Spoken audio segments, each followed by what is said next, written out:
Nancy, what's your extension? 6502. Do you know the Olympics? Don't.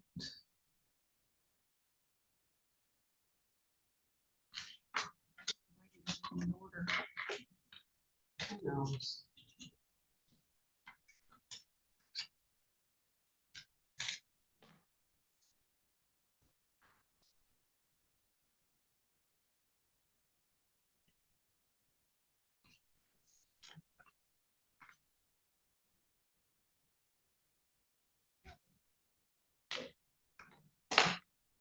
Let me go see where that file is. I don't know. You can stay seated.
You guys have a good day. You too. Bye. Here. You too. So you can go on down here.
All rise.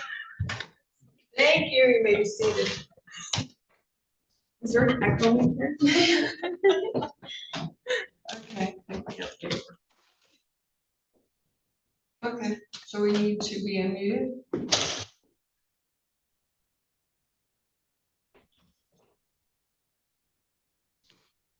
I was scheduling.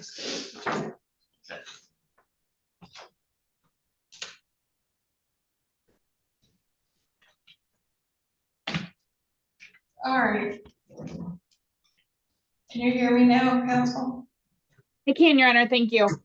Thank you. So this is docket 261849CZ, Director, Michigan Workers Disability Compensation Agency and A&A Staffing Solutions LLC. Council, your appearance for the record.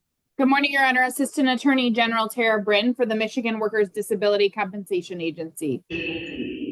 And do we have anybody, have you been in contact with Defense Counsel, or is there no one? There hasn't been, Your Honor. Just kind of an update. I was here at the end of June where you granted an injunction in this matter. Just waiting on the order from the court because it's a verbal. Okay, just a moment. Wait a minute. She's mumbling. I need you to go back. I need you to go back a little because it's a rocky kind of my court order's not getting this. Where would you like me to begin? I can start over, Your Honor. Okay. Thank you. And sorry for the wait today. We had to switch in law clerks for a lot of reasons, and so this actually was not on my docket. I don't know why. So we just pulled the file and so you may proceed. Appreciate it, Your Honor. We were here on this matter in front of you on June, at the end of June, regarding an injunction that you verbally granted. We are just waiting for the 7-day order that was submitted for your signature to shut this business down. Let me stop you there. Sure. So I had a law clerk who did not necessarily put the documents in the file, and I have a feeling because 7-day orders, all of my orders, actually, I sign things at least 3 times a day, so I'm always caught up on my signing. 7 days is long past. Can you scan that over to me so I can sign it? Because if you submitted it in June, 7 days is long past, and I can sign it today without objection, because I'm assuming I don't want to assume. So can you verify that you serve the other party? Yes, we have, Your Honor, and my secretary has also been following up with your courtroom regarding this multiple times. With my law clerk? I'm not sure who she spoke with, but there are definitely notes in here that I'm happy to check. Okay, well, there you have it. I have a new law clerk who will follow up. And if not, please advise me. Absolutely, Your Honor. Today we're here seeking a default judgment in this matter because no counsel for A&A staffing or any representative of A&A staffing has not appeared. They have not communicated with our office. They have not communicated with the administrative tribunal, and they have not communicated with the Workers' Disability Compensation Agency. Multiple claims of workers' disability have been filed with the tribunal. They still to this day do not have insurance for their company. We are seeking $500,000, which is less than half of what the statute authorizes. One, because they haven't communicated, and two, they still do not have insurance on this company. As soon as the injunction order is granted, we will be shutting down the business until they do have insurance. So I scanned through this to refresh my memory, and I thought you were asking for just over $1 million. Why are you doing half?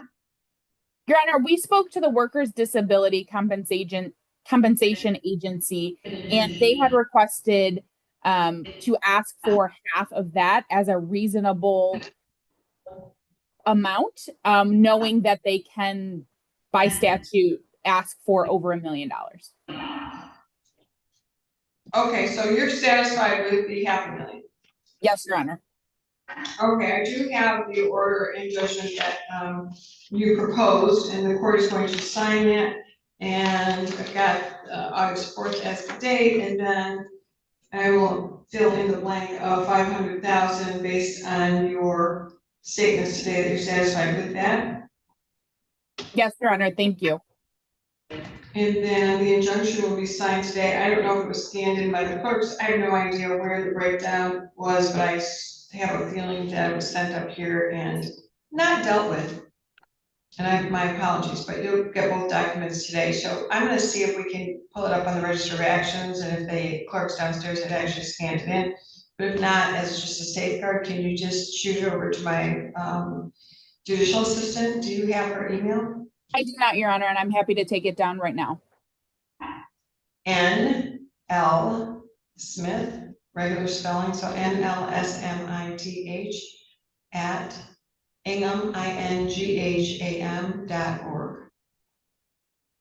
Thank you, Your Honor, and I will make sure that gets over right away to her. And we will scan this right back to you and get this entered. And is there anything else I can do for you? Nothing further, Your Honor, thank you. All right, so let me just apologize again for the wait, and thank you for your patience. Like I said, we had to pull the file together and it wasn't on the docket, but certainly you were here.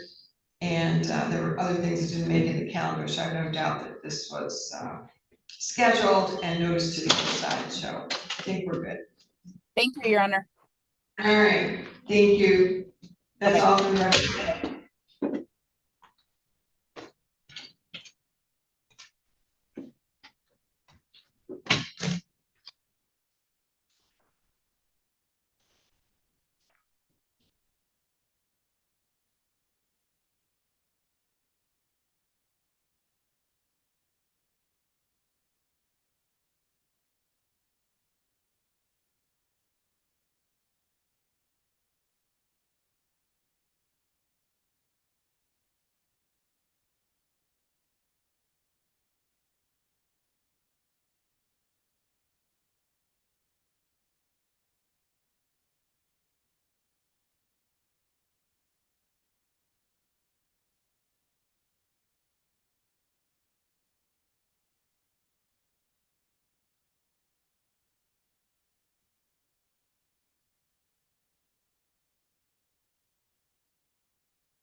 Plaintiff withdrew, Your Honor. Okay, then you're confusing two sides. Yeah. Plaintiff is always by the jury. Okay, great. That's right, I love Mr. Valdori out. All right, this is docket 25, 6558 CK, Richard Robinson versus University of Michigan Credit Union. Counsel, your appearance for the record, and sir, you are Mr. Robinson? Yes, I am. I'm Richard Please raise your Robinson. right hand. Do you swear or affirm the testimony you're about to provide will be the truth, whole truth, and nothing but the truth under penalty of perjury? Yes. Thank you. Put your hand down. Counsel, your appearance. Good morning, Your Honor. Scott Church on behalf of the University of Michigan Credit Union.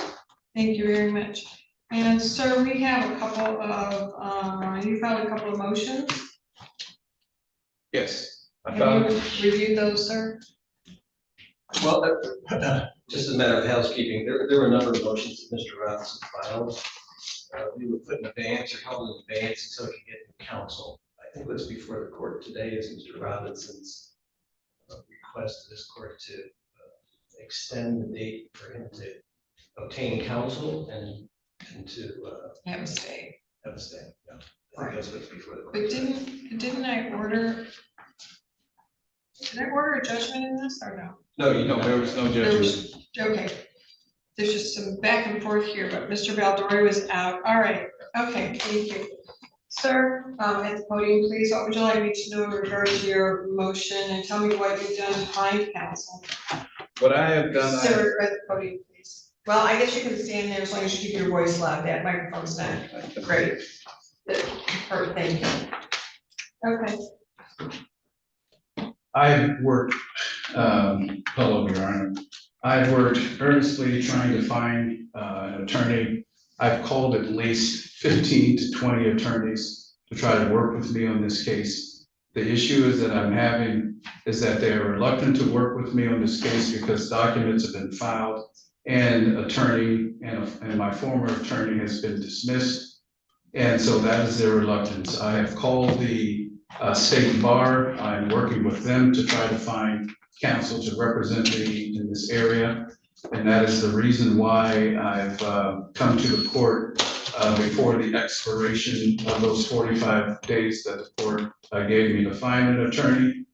I'm here before the court before the expiration of that, seeking another 45 days. In addition to that, defendant has requested information from me. And that is the reason why I am asking for a stay in proceedings so I can get legal counsel. And I would also like to request within that 45 days to be able to file another brief within that 45 days, because I need that to be able to adequately defend myself. I'm up against a wall here. And I'm working on this every day to try to make this happen within the time frame that the court has given me. Response? Thank you, Your Honor. Sir, you can have a seat and then I'm counsel will sorry. come up here. That's okay.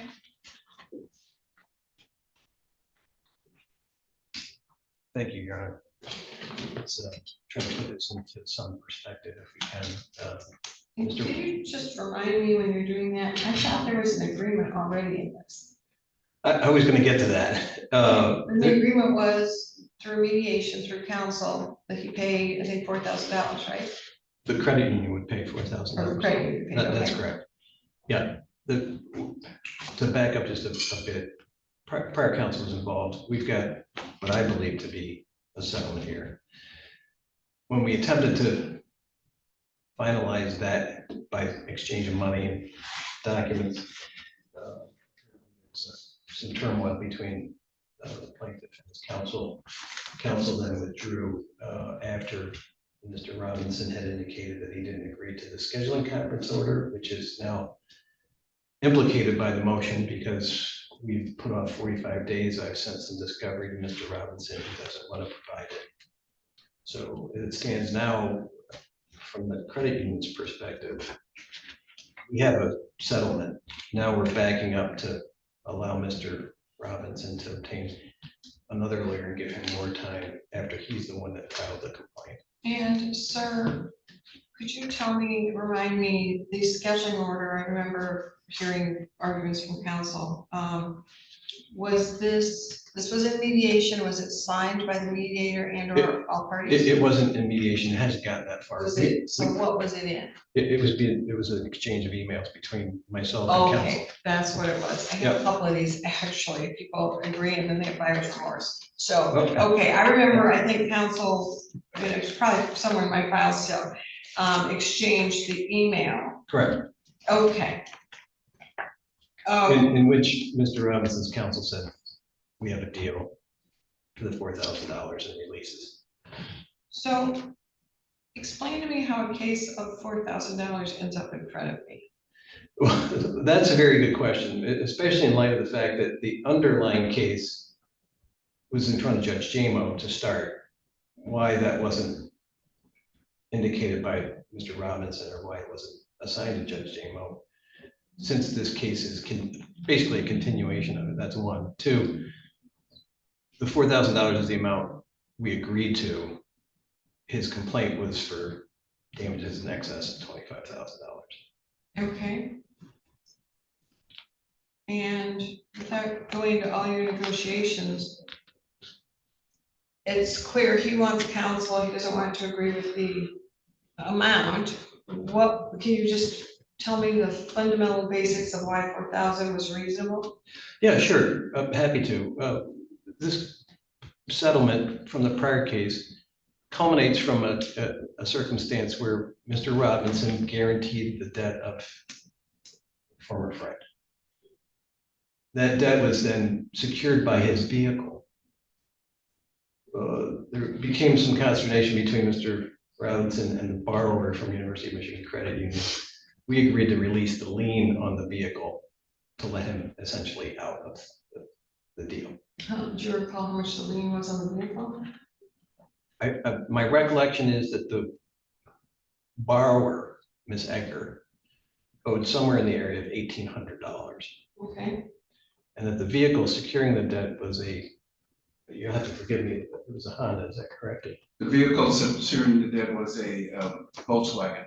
What year was it, sir? It was Volkswagen Jetta 2010. 2010 Volkswagen Jetta. Through one circumstance or another, University of Michigan tried to release the lien. They sent the lien release to Ms. Egger instead of Mr. Robinson. Mr. Robinson then 3 years later brings this lawsuit to say that somehow we defrauded him into this settlement to release the lien on his vehicle.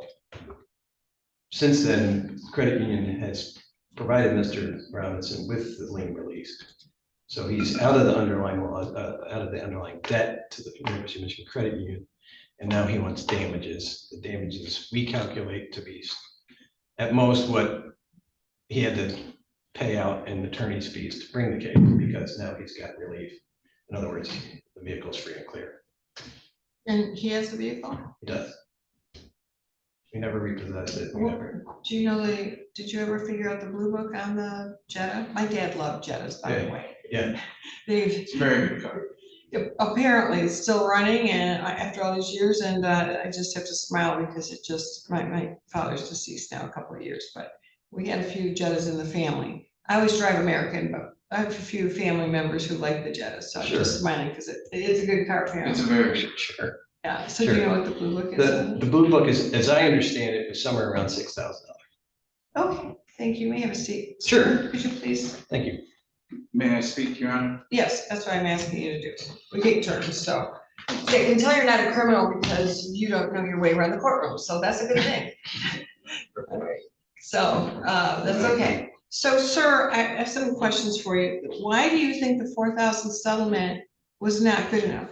Were your expenses covered? You have the vehicle. No, but my expenses weren't covered. If I can go back just a little bit, Your Honor. When that agreement was signed some 3 years ago, Mhm. I signed the agreement. The opposing defendant signed the agreement, but the credit union never signed the agreement. Well, they have emails. I saw emails last time that everybody, all the attorneys agreed. No, this is the underlying case. Oh, the underlying case, I okay. went to Mr. Chernich Okay. personally on 3 occasions within that 3-year period of time. And I asked him to sign the agreement. And I filed documentation with the court to show that. Okay, Over that 3-year period of time, Mr. Chernich did not sign the agreement. okay, That is the reason why I brought the suit, because my car was still being held in possession of the credit union. They still had a lien on the car.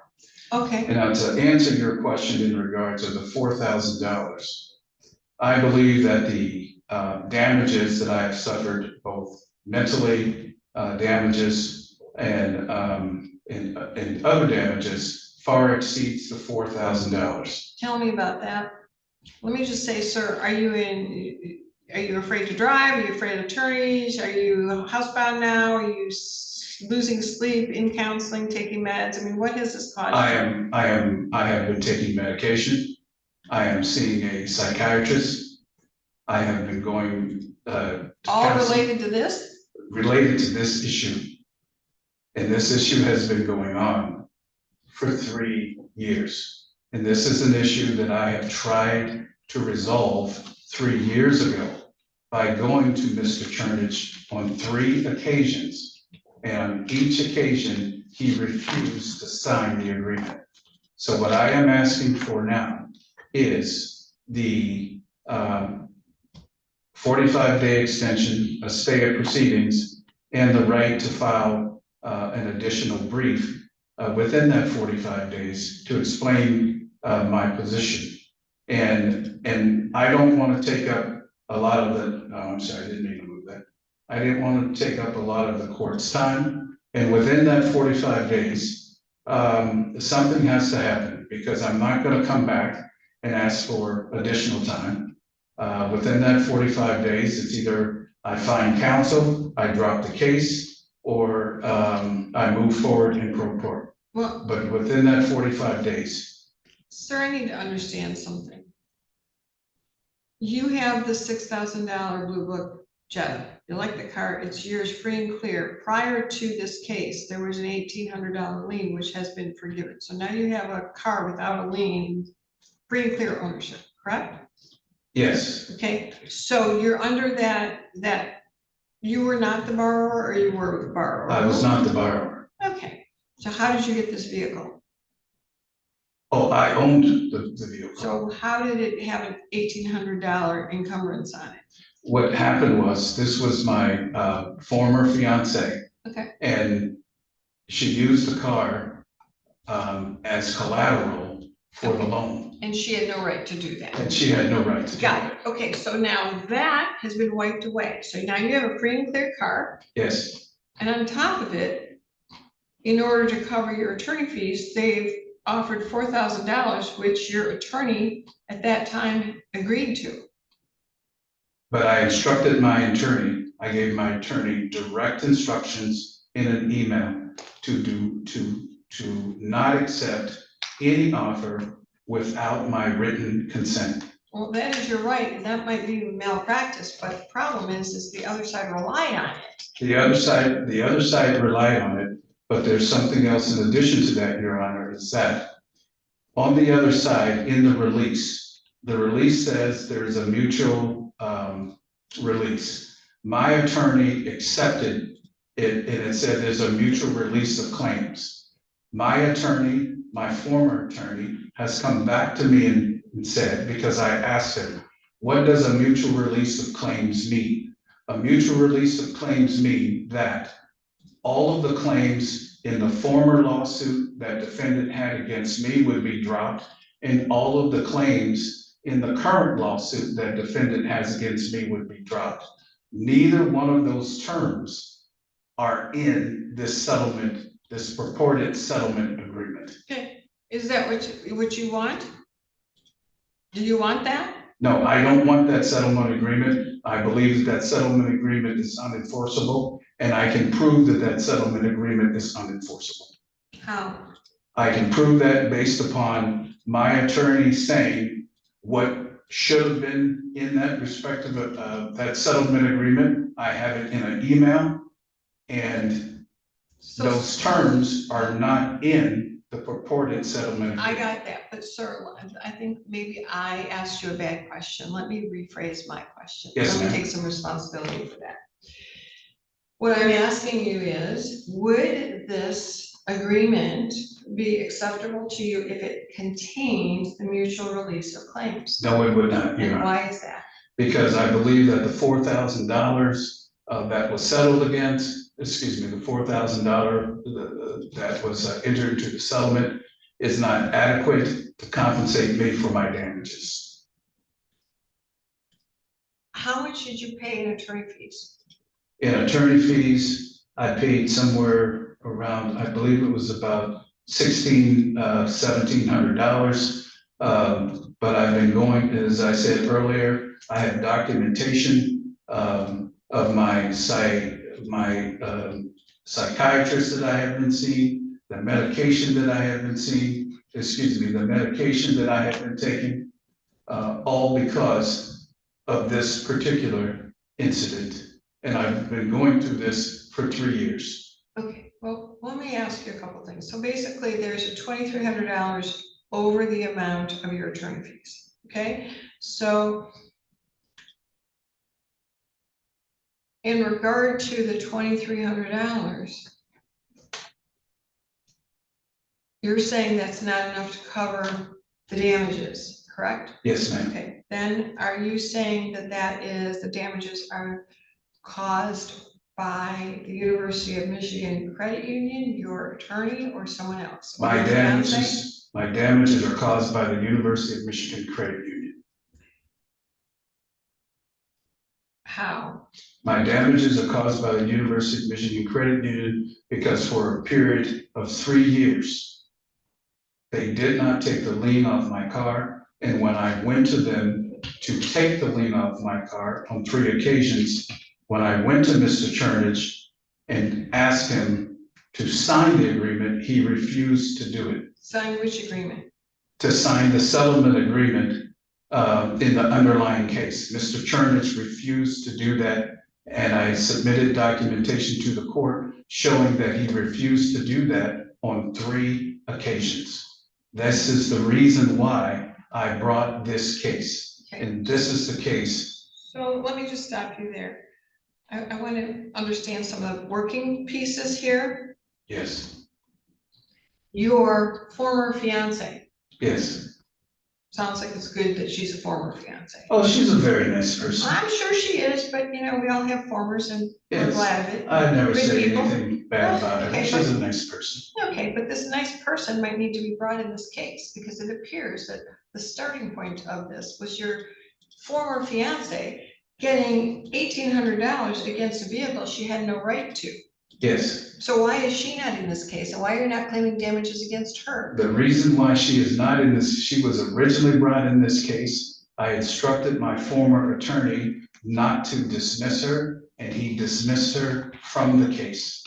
Okay, I mean, if this is reopened, she's gonna be brought back in, whether it's Yes. under me or the University of Michigan, because it sounds to me like she caused this. She was the pebble that turned into a rolling stone. Well, she started it, but then the University of Michigan refused to sign the agreement.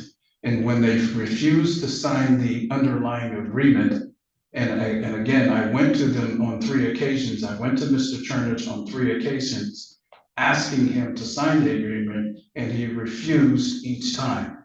This is the reason why I am bringing this suit. This is the reason why I have these Okay. Psychological and mental damages, which I have documentation of. Mr. Chernich is not in this case, so you might have a claim against him in terms of, and I hate to always say this against. But I asked him. Stop, sir. He I'm might sorry. have, I'm trying to explain to you, because this case is very fragmented. I'm not sure all of your claims fall under here. So you can certainly make a claim against him with the State Bar of Michigan if you believe he did not represent you properly. You can also file a malpractice suit against him, but your relationship with your attorney or the attorney for, I guess, University of Michigan, as he was representing the University of Michigan. Mr. Chernus was representing the University of Michigan. Okay, I'm sorry. So, but what about your attorney? You said your attorney. Yeah, my attorney, that I, asked to withdraw, he was representing me. And it is the University of Michigan that caused me to have these damages. Because they didn't agree with what you did? So, because I was getting my parties. Because they I was- did not sorry, I just wanna sign make the a record. agreement. So there's no claim that you would have against Mr. Chernich? No. Because they didn't represent you. I forgot there was the other attorney release, but. Yes, no claim against Mr. Right, Chernus. so he's representing his client. They don't have to agree to what you want.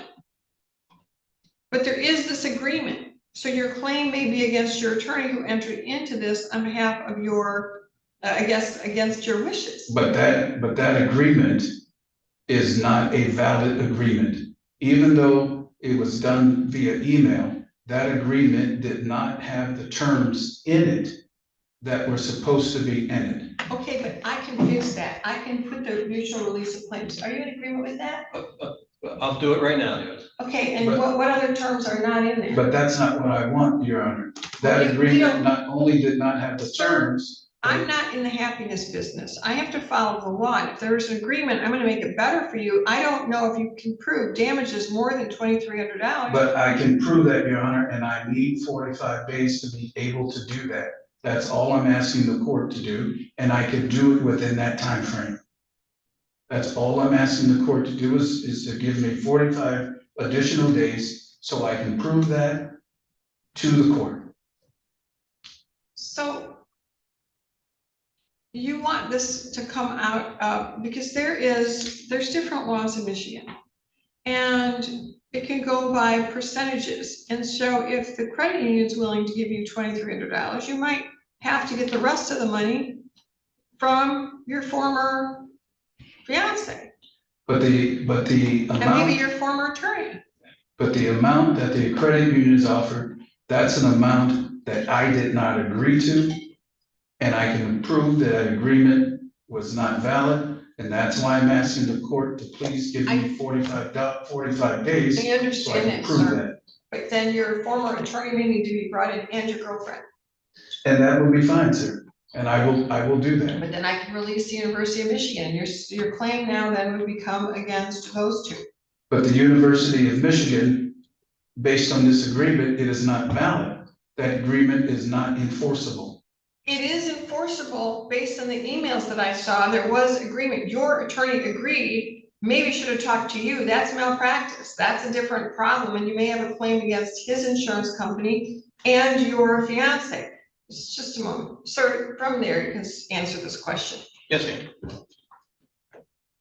What, in regard to the, I don't know, I'm gonna phrase this horribly, so you fix it for me, okay? The credit union's responsibility can, because it's not just a responsibility to this stakeholder, but to all stakeholders who are in the credit union. Correct. And you have a lot of rules that you have to follow, and some of the rules that you all follow drive me insane as a consumer. Okay, Understandable. so, I draft those. yes, so were you, on the underlying case, were you able to do what Mr. Robinson wanted, or were there federal rules against it? Does that make sense to you? I think so. Let me answer it this way, if I can. The crux of the settlement in the underlying lawsuit was for the credit union to release the lien. As I indicated to the court earlier, the credit union did that and sent the release of lien to Ms. Egger, which is Mr. Robinson's former acquaintance. And I understand that, And but then- I want to take you one step backward, if you Sure. remember. Yep. He's claiming that this occurred over 3 years, should have been done immediately. Did the bank delay, or was it his former fiance that delayed? I mean, what caused this? It was a mistake. The release of lien went to Ms. Egger instead of him.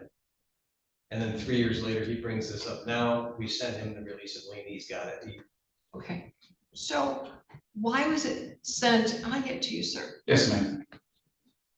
Why was it sent? I understand the mistake. Yep. Banks don't generally make that. But was it sent to her because she was the one who took this out with his, was it with his permission or without?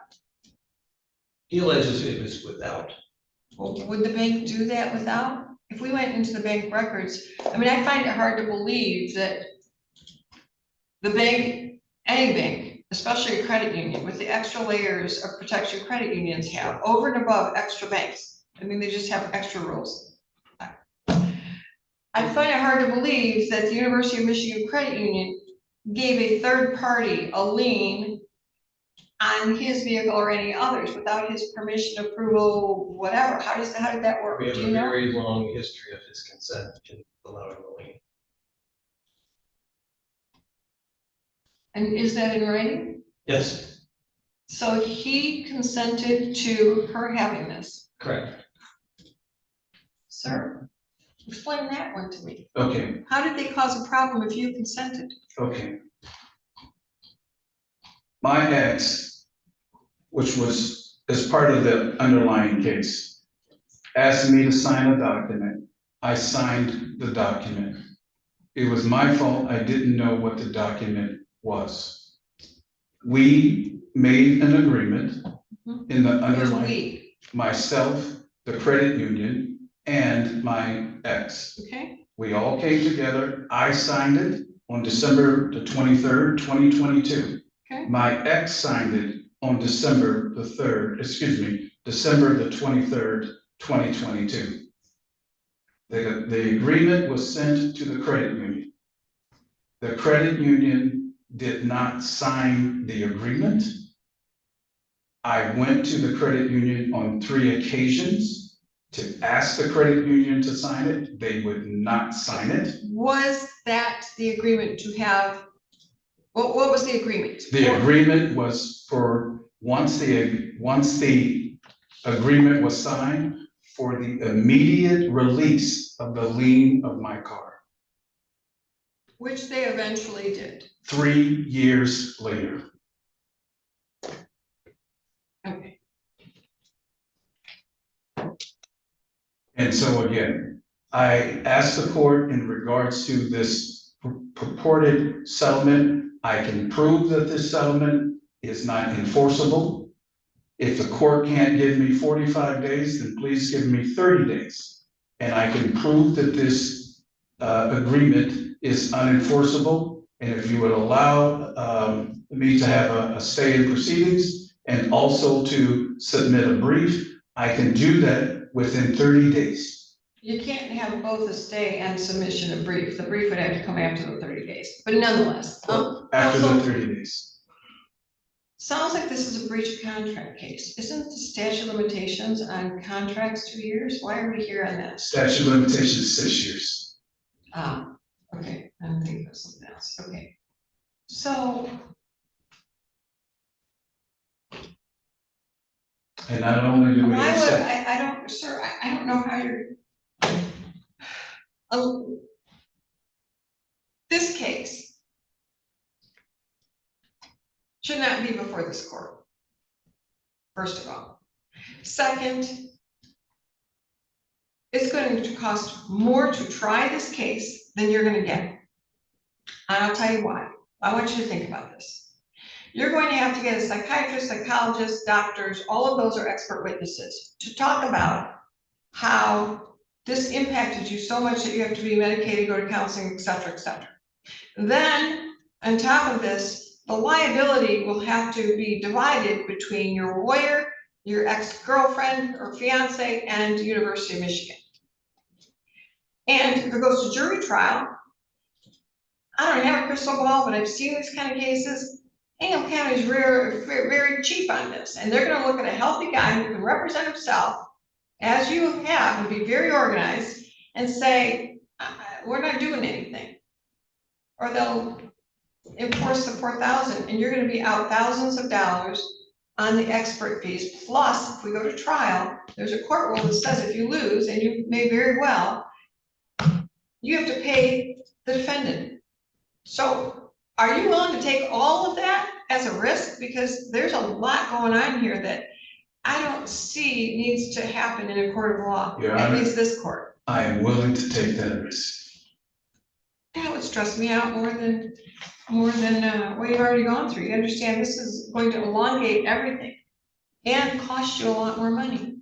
I am willing to take that risk, Your Honor.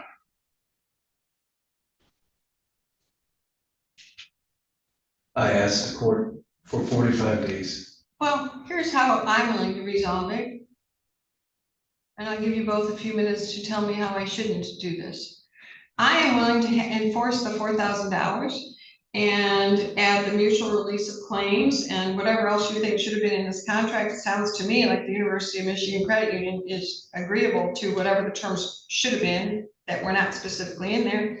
And then I'll give you the 45 days to bring in your attorney and your former fiance. Your Honor, the motion that I appreciate very much of your input. The motion that I made today was to get an extension. I understand. I'm not going to do that this way because I'll tell you why. I'll tell you why. Yes, ma'am. First of all, the credit union has eaten, they're paying you essentially $5,800. The $1,800 was forgiven because it, right? Let me just clarify that. Ms. Egger agreed to make payments on the $1,800. Okay, but it was, We agreed to release the lien for that. okay, but it was, so you're getting that, but from her. Correct. Okay, so that's done. So that's done. I don't know. And the credit union is willing to pay you the 4,000, of which $2,300, it looks to me approximately, goes to your damages. And I'm not sure you can prove the rest. And it's going to, I think that the University of Michigan has done what they can do. And the other two parties need to be brought in. And yeah, I appreciate your comment. I appreciate what you're saying.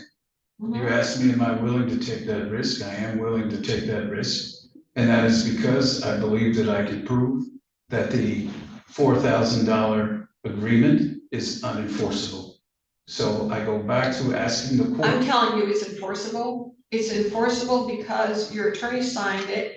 And when he was here, I think there was an allegation and there was an exchange of documents in writing. And while you may not have agreed with your attorney, he agreed on your behalf, which is what the representation is, which is why I go back to it might be malpractice.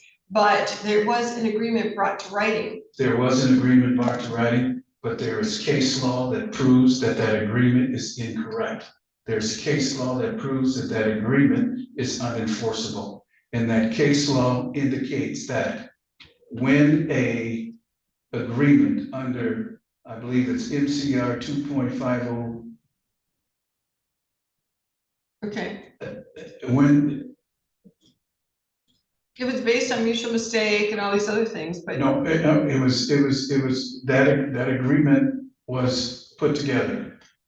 In that agreement, it says that, you know, we're going to have the defendant offered a mutual release. My attorney offered a mutual release of claims. I have an email from my attorney that says what the mutual release of claims would mean. And I explained that to the court that the mutual release of claims would be a dismissal of all prior claims from the defendant and the claims here. That was not in the agreement that was subscribed. Case law indicates from the Michigan Appeals Court. Case law indicates that when you have an agreement and those terms are not in the agreement, and you're supposed to put another agreement together where those terms will be in it, the underlying agreement is unenforceable. Stop is there. case law. Counsel, was that an actual term that was agreed to that should have been put in writing? Do you recall that? I don't recall reading that in the, email that went back and forth. I recall the $4,000. I believe it was offered and accepted, $4,000 in mutual releases. Okay, But the I'm happy term, which I'm happy to give. okay, so was this ever reduced to writing and did you give him the 4,000? No, because he fired his lawyer. So but that was in there, was in the. Correct. Okay, the 4,000 is in the agreement, but the terms is not. And based on the Michigan Appeals Court case, those terms have to be in the agreement. do you have the email that says that, sir? Oh, I'm sorry, I didn't bring that with me, I wasn't prepared for. Do you have it, do you have a phone that you can look it up on, or could you, You know, Your Honor, if I could look at the file, It's in the file. I filed responses to. is it in your reply, is it in this? Yes, yes, ma'am. Okay, let me see. I remember looking at it last time, I just, there's so many attachments. Oh, wait, here. Exhibit 4? I believe that's it, Your Honor. Okay.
Okay. And Counsel, I can have you look at this, but I do have a very detailed letter that your attorney sent to you.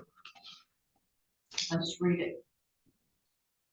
It says, Richard, on May 4th, 2026, I sent Scott Chernich an email providing him our counter proposal to settle the matter in exchange for UMCU paying you $12,000 per year instructions, and then a call with, I then had a call with, and it was wiped out, I think, because I don't have what that says. On Friday, May 8th, 2026, you and I had 2 telephone conversations. In the first call, we discussed that defendant was likely only to offer somewhere around $2,500. You told me you were looking to get $5,000 or something close to that.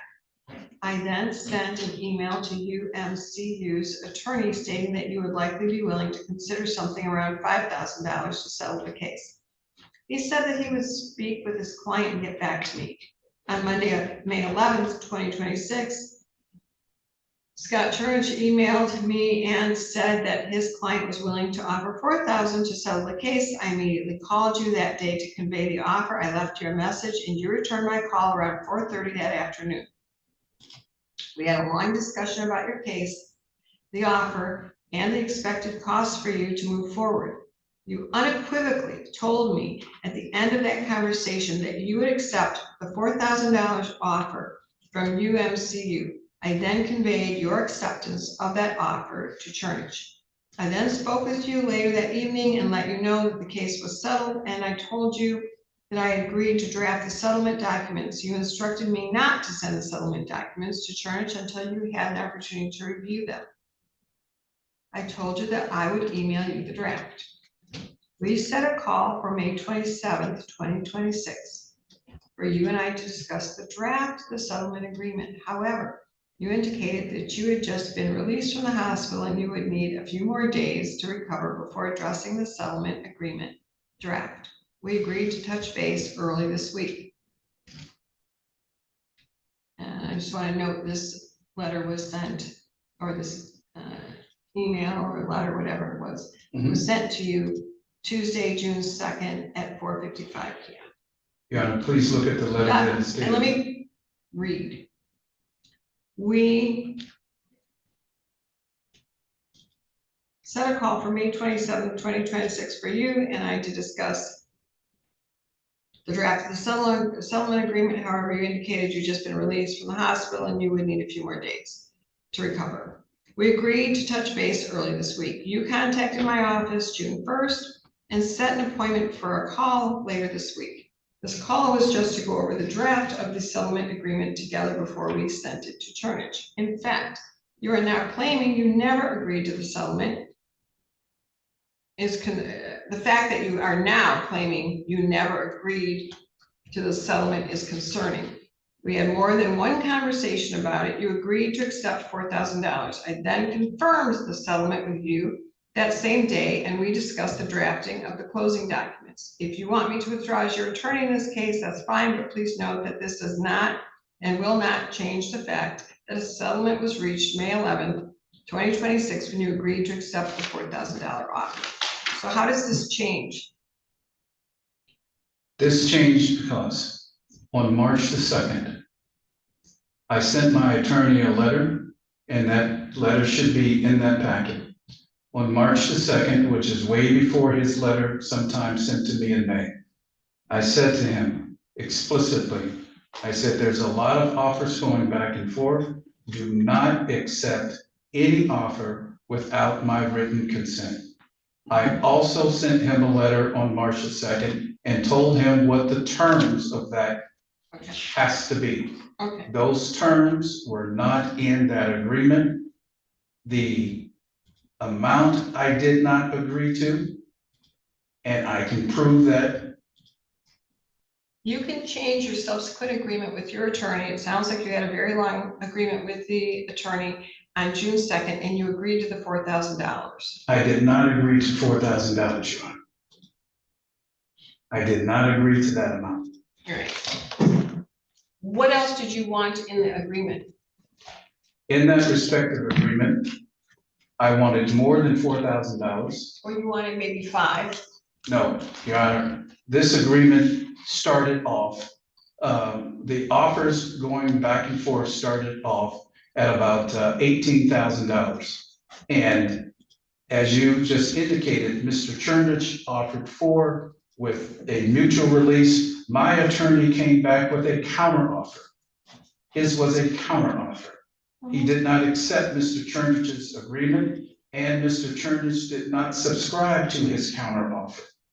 So in addition to the terms not being in the agreement, and you asked specifically what terms, those terms were to be that the defendant, University of Michigan Credit Union, were going to release all of their claims against me. Mm-hmm. I was going to release all their claims against them. Yes, and what else? Defendant Egger was going to release all of her claims against me, and I was going to release my claims against her.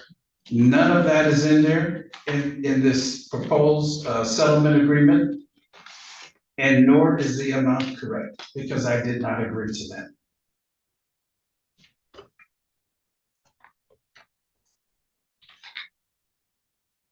Well, she's not even in this case. Right? Is she or is she not in this case? Was she ever? She was in the case. Well, yes, she was. When did she get out? She got out of this case. You signed the order to get her out. I believe that was sometime in April. You signed the order. Okay, here's my ruling. Counsel, you're going to draft a proposed order under the 7-day. Sir, that means that if he does not follow what I say, then you can file an objection. And then you can propose another order to me. And then we'll have a hearing and I'll decide which one I'm going to sign. But here's the order of the court. It appears very clear to me that there was an agreement. It does appear very clear to me that Ms. Egger was out of this case prior to this June or May agreement. She was out in April. Mhm. I only have part of the file, but I remember signing it. That's why I asked when she was out. But nonetheless, I don't know that she needs to be in this. If the university wants to add that she's released, that's fine, but that would really take her to be on notice and be part of this case, and she was out long ago. So I think that signifies, at least to me, that the claims have been resolved, and if he wants to file another claim against her, I suppose he can do that. But this clearly needs to have the $4,000 that will be paid to him within 7 days of the court signing the order. The $4,000 will be paid. There'll be in that order a mutual release of all claims between the two parties that are left in this case, and that is Mr. Robinson and the University of Michigan Credit Union. There'll be no attorney fees, no interest, no nothing. He gets his Volkswagen Jetta free and clear, which has already happened. That doesn't necessarily need to be in the order. If you want to put it in there, it's already been done, so I think that's moot. And that would close this case. If you want to file another one against your attorney and your former fiance, you're within the 6 years, so you can certainly do that. But I think there was an agreement, it's outlined here, and suddenly you were unhappy with it. So, and there's no reason for me to keep this case open, sir. I'm terribly sorry, but I don't. I think this was still an agreement. May I speak, Your Honor? You may. But Your Honor, you can't make an agreement when an agreement was not there. Looks to me, based on the writing of your attorney, that there was an agreement. And what happened, sir, is in March or sometime during your relationship with your attorney, you said, I want this, that, and the other thing. And he said, okay, I'm going to try to get it for you. And then he did. Now, during the negotiations, and you got the $4,000, it wasn't put in there. You can change your mind. I have nothing in there except before, long months before this agreement goes in writing. They're willing to do that. So there's nothing else really to litigate. I know you say you have more damages, but it's very clear that you went down from whatever it was, the 25,000 that brought you here, down, you wanted more, you wanted 12,500. They said no. You said, okay, 5. They came at 4, and there was some back and forth negotiation. I'm not going to get involved in that. I'm going to enforce a $4,000 settlement. You'll prepare the order, sir? I will, Your Honor. Thanks. But in Sir, that- in your that- next step would be the Court of Appeals, or to file a case against the other 2 people. In that order, are you saying then that the claims in the underlying case are released as well? Wasn't that your understanding? Yes, my understanding. So it's all released. You got what you want. He's agreed to it. Is that right, sir? Yes, Your Honor. Yes. So all claims are resolved. These are released. You release them, they release you. Now, if you want to go against the other 2 parties, that's fine. I'm perplexed. Well, that's why we have a Court of Appeals. I don't always get it right, sir, but from what I see in the history here, I think that there may be claims against the other 2 parties who are not parties here, but the credit union has kept up their bargain, and they're even willing to put in the other piece that apparently you discussed and wasn't in their discussions, however that happened. But I didn't agree to the 4,000 amount. That's between you and your attorney, because what happened was credit union relied to their detriment on what your attorney said. So that would be an issue for the state bar or another lawsuit, not against this party who relied in good faith. So that's the problem, sir, is you have a couple, there's a spider web here. The credit union negotiated in good faith. And I don't know what happened between you and your attorney. That's for another day in court. And I think legally this makes sense. I understand your case law.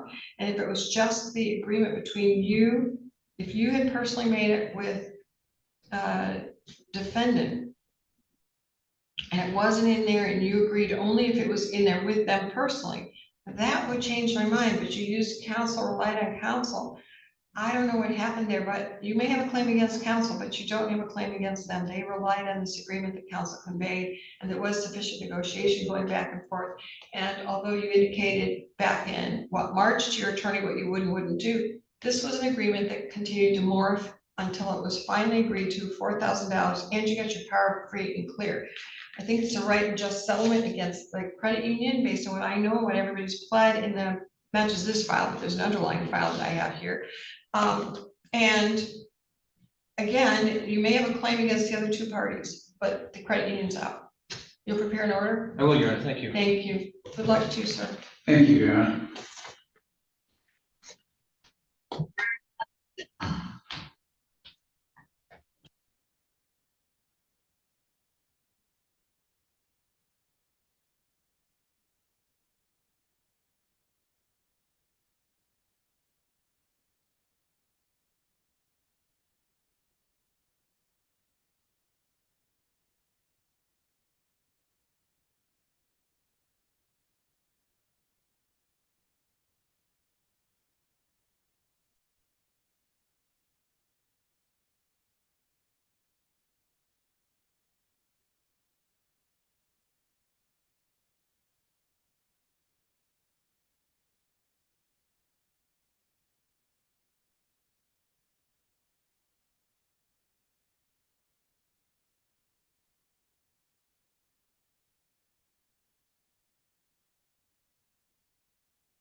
This is docket 25-5998 People in the State of Michigan versus Artemius Asani Smith. Counsel, your appearance for the record. Good afternoon, Your Honor, AP Bar Buxton on behalf of people of the state of Michigan. Good afternoon, Your Honor. May I get you on for Mr. Smith, who's at counsel table? Thank you. And sir, please raise your right hand. Do you swear or affirm the testimony you're about to provide to be the truth, whole truth, and nothing but the truth under penalty of perjury? Yes, ma'am. Thank you. Put your hand down. And I don't know if you're gonna have anything to say today, but as I understand it, counsel, this is an evidentiary hearing or on your motion to suppress evidence, correct? Yes, ma'am. All right, you may proceed. Thank you. Then I'm going to call my first witness, Shanava Rosemarie.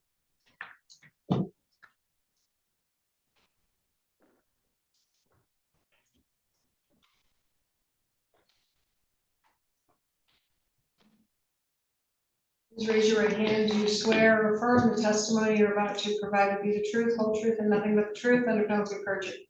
Yes, ma'am. Thank you. Put your hand down. Please have a seat. Feel free to adjust the microphone. So you can speak comfortably into it. Hold the chair right up and then adjust that. When you are ready, please state and spell your name for the record. My name is Chinara Larry, and we spell CHE, NA, CHE. NARA. That's Chinara. And your last name? Larry, LAMORE, please. Thank you. I need you to enunciate, speak into the microphone. If you hear an objection, do not answer the question until I tell you whether or not you can. I need you to speak in words that we found in a dictionary, so rather than saying, say yes or no, whatever you mean, because the court reporter can only take down words. Do you understand? Yes, ma'am. If you don't understand the question, counsel or I will rephrase. And if you need a break, please let me know. Okay? Yes, ma'am. Thank you. Counsel, you may proceed. Thank you, Your Honor. Where do you live? Where do you live?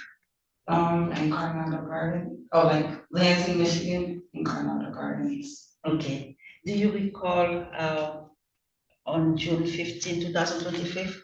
Yes, ma'am. And on that day, were you with your brother? Yes, ma'am. What's the name of your brother? Archie's. Okay. And where were you at that time? I was inside of a car. Okay. In what state? What street? Yes. I can't recall the street exactly right now, but I can see and tell you exactly where it was. Okay, so if I say it was on South Homer and East Kalamazoo Street around that place, would you dispute that? Yes, ma'am. You mean you would agree with that? Will you agree with that? She said, would you dispute it? Oh, sorry, no, I will not dispute that. Okay, so you would agree with that, but that's the approximate location? Homer and Kalamazoo? Homer, Homer Street. Okay, and it would be South Homer, or I'm sorry, not Homer, Hosmer, be Hosmer. Okay, South Hosmer Street?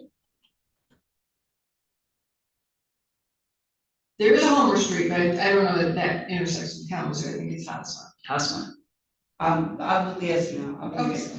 Okay, thank you. Okay. What time was it? It was kind of late, like 11 at night. Okay. And what were you doing with your brother at that time? Well, we were hanging out. Okay.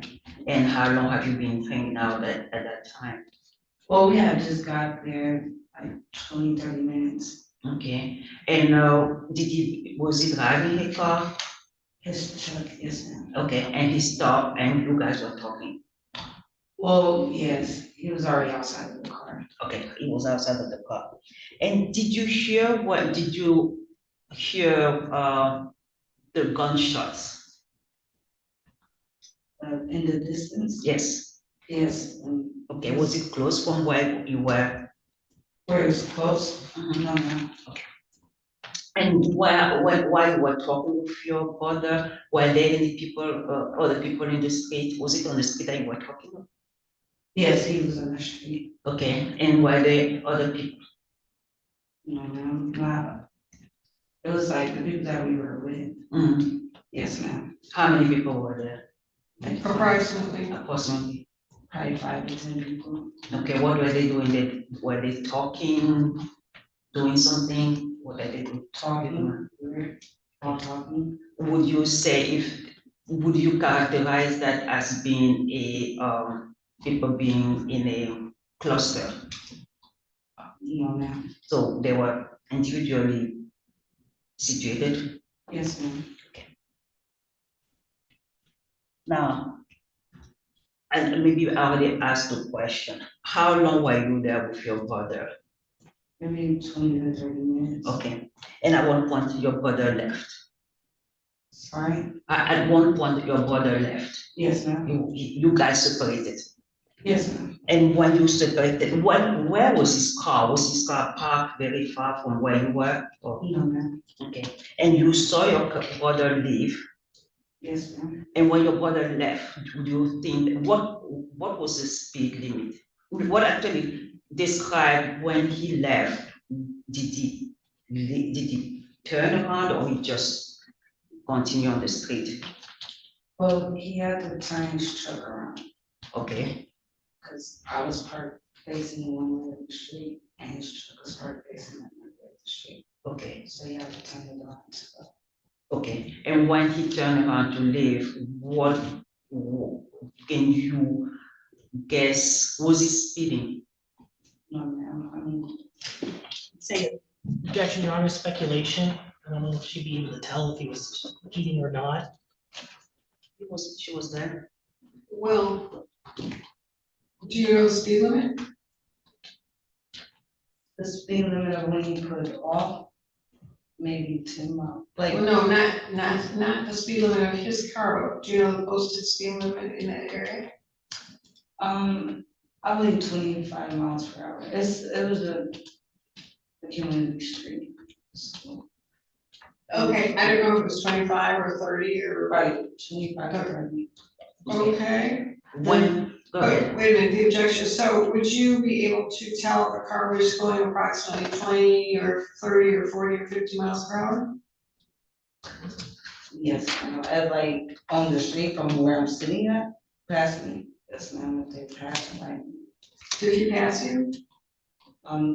He had just literally got in his car, so he was passing by me, like he was telling me bye. I don't allow laypersons, do you drive? Do I drive?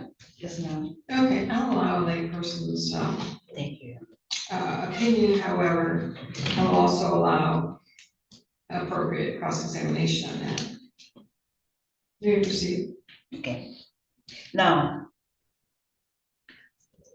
where you before you were talking with your brother, did you see a police car?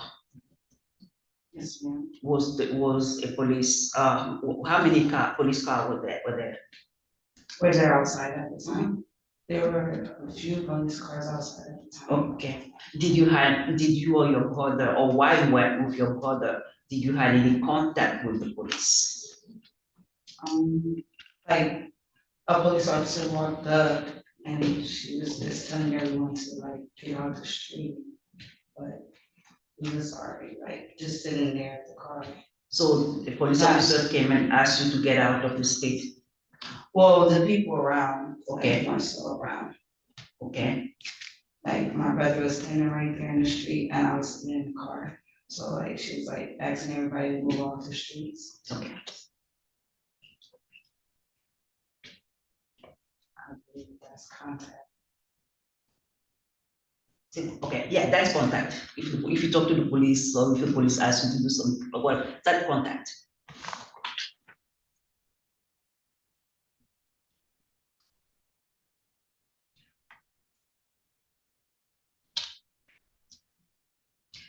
Now you say you guys, your brother and you separated. He entered his car and left.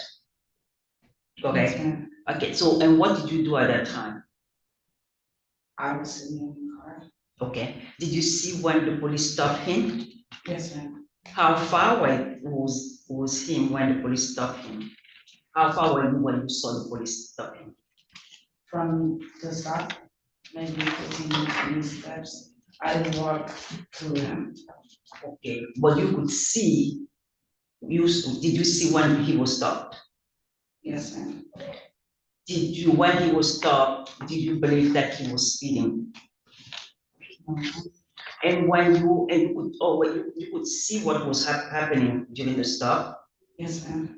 and you say you walked toward the stop, correct? Yes, ma'am. Were you able to hear what was going on? Yes, ma'am, but I have got told to the back. What you went. I have got told to the back. I didn't hear what you said. Yes, ma'am, I were able to overhear the stop, but I wasn't like able to be at the stop. I have got told to back away. Okay, but my question, were you able to observe what was going on? Yes, ma'am. Were you able to see what was going on? Yes, ma'am. Were you able to hear what was going on? Yes, ma'am.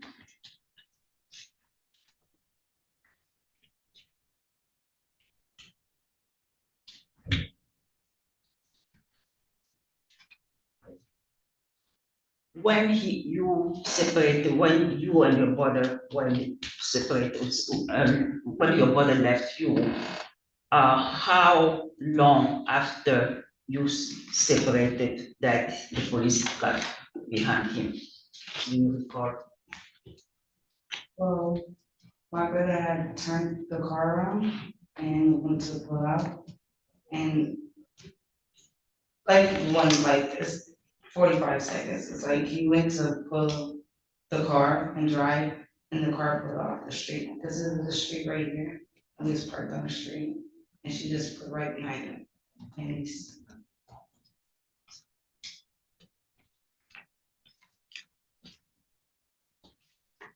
Since you were able to observe what was going on, what did you think? Did you know why he was being stopped? Objection, Your Honor, speculation. Well, do you know why is a yes, no, so, do you know, do you have personal knowledge of why? at the time, no, ma'am. Move on, sustain.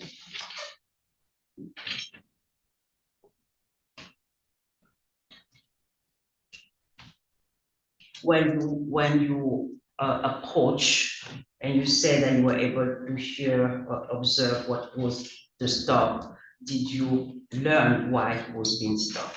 Your Honor, I would object to hearsay. Well, again, it would be, did you learn why he was being stopped without telling me what anybody said? Okay, can't elicit hearsay, so stating the objection as to anything further.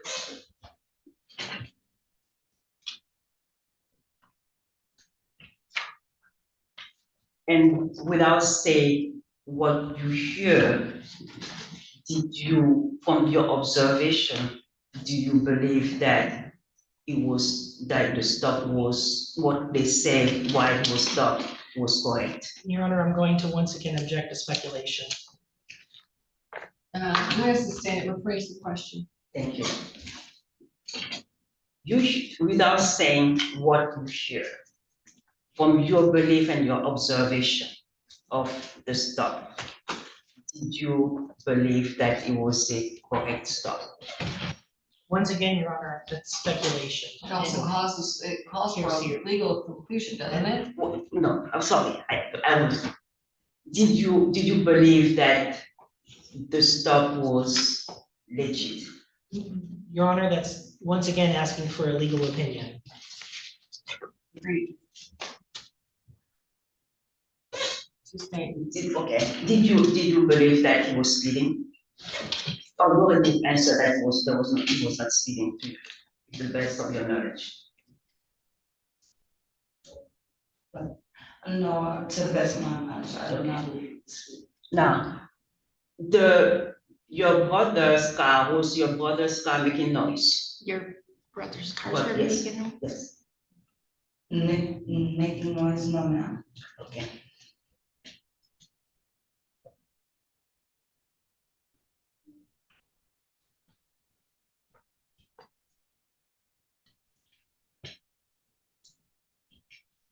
Did you see your brother getting out of the car? Pull out of the car, yes. At the getting stopped, Yes, ma'am. I, Okay, and you asked the police officer why your brother was, what did you do when you saw your brother being put out of the car? I did ask, I was asking why was he being put over? It was reason for the stop.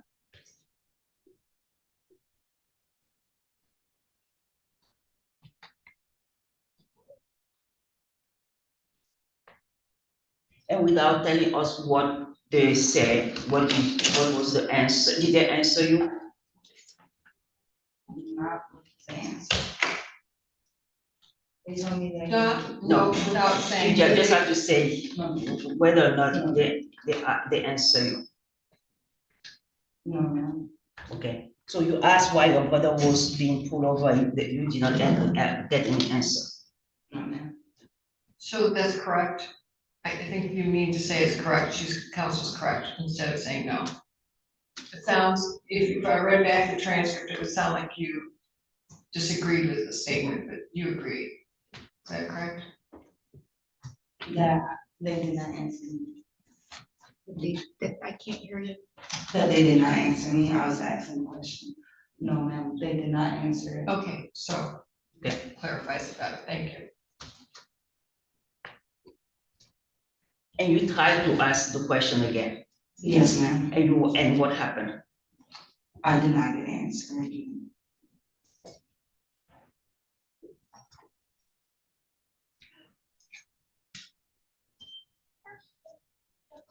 When you saw your brother being arrested, were you there when they arrested him? Yes, ma'am. Were you upset? I was, yes, ma'am. Okay, well, actually, what do you think, what were your thoughts when you saw him being arrested? I was, Your Honor, I'm gonna object to relevance. I don't know what her thoughts are. How is that relevant? You know, I want to see what was her state of mind when she saw her brother being arrested. How does Especially when that- they don't ask. How does that go to make a fact more or less likely? Well, that would be for my question.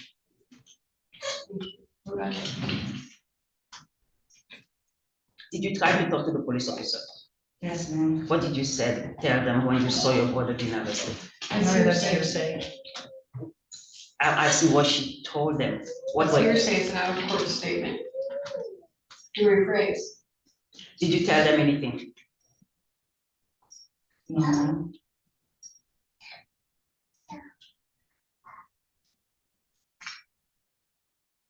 When did you have any contact with the police officer when you were asking those questions that were not answered? Yes, ma'am. Okay.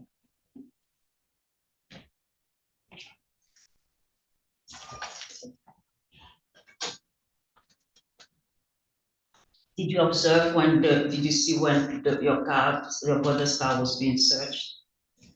Yes, ma'am.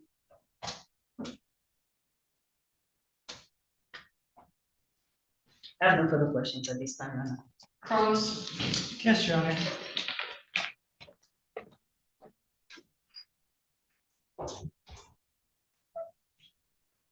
A few questions for you.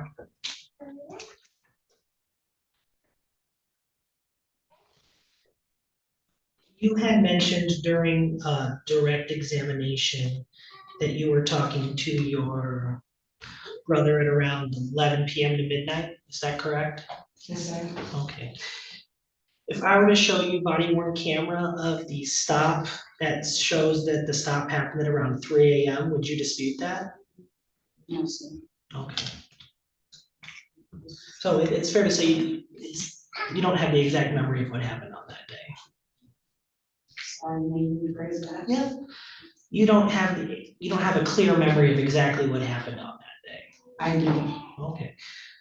So would you dispute the fact that this happened at 3 a.m. instead of 11 to 12 like you had said earlier? I'm sorry, did you say I was talking to him at 11 or did he get put over at 11? And I guess that's my question, is when did the conversation happen between you and your brother? When we were talking, we were between 11. And that would be at around 11 p.m. to 12 a.m.? Yes, sir. And you're saying the stop happened at around 3 a.m.? Stays on. I can't hear you. If that's what the body can say, I don't have the exact examination at the time, listening at the side talking. Sir, I'm sorry, you're gonna have to take her outside.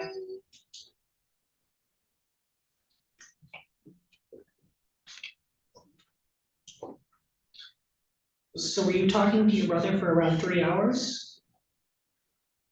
Yes, sir. Possible. Possibly? Yes, sir. Okay. And you had mentioned that there were 5 or 10 other people there? Yes, sir. And do you have their names? No, sir. All right. Do you know who any of them were? No, sir. Okay.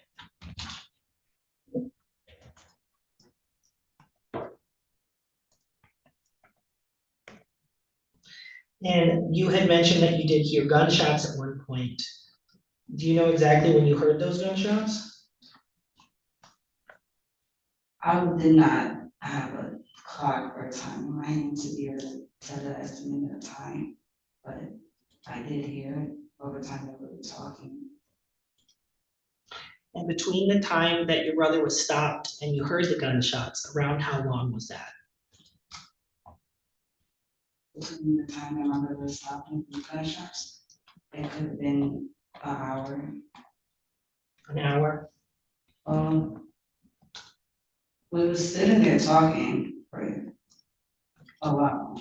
So you're not exactly sure how long it was, is that fair to say? It was a while, like, from the time, like, the police officers had fled the scene and was gone, so. It's fair to say there could have been other gunshots you didn't hear, is that fair to say? No, sir.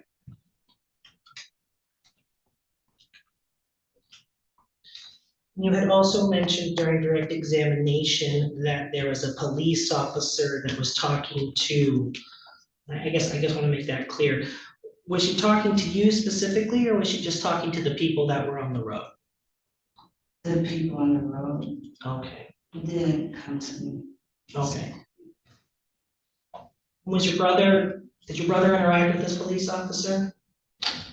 My brother was a person standing, like, in the street next to the car. Okay. He just said, yes, ma'am. So he went. He just said, yes, ma'am. So there were multiple people that she was talking to. Yes, sir. Okay. And do you know exactly who that police officer was? No, sir. Okay. And you had stated that you didn't think that your brother was speeding at the time, correct? No, sir. Okay. So that's correct. Yes, correct. I know what you mean, but it's gonna read like you just. Sorry, Okay. yes, correct. Thank you. Everything's being recorded. We just, for appellate purposes, we need to make sure we're very clear in our answers. Correct. So you had mentioned that you didn't think your brother was speeding. Do you have any sort of training in regards to determining speed limits of vehicles?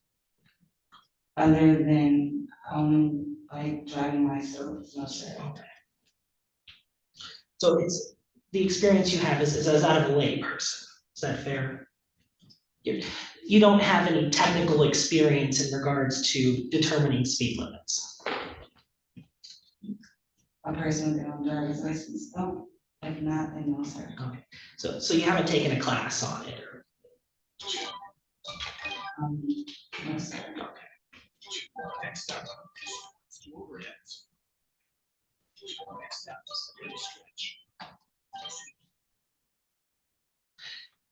And did you have any kind of, Can you turn your phone off, please, or silence it?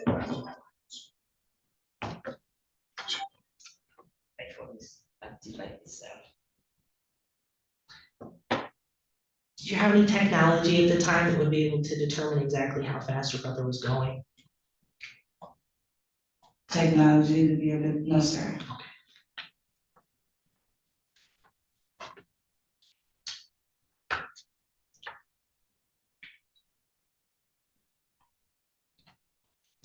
Thank you, Your Honor, nothing additional. Redirect.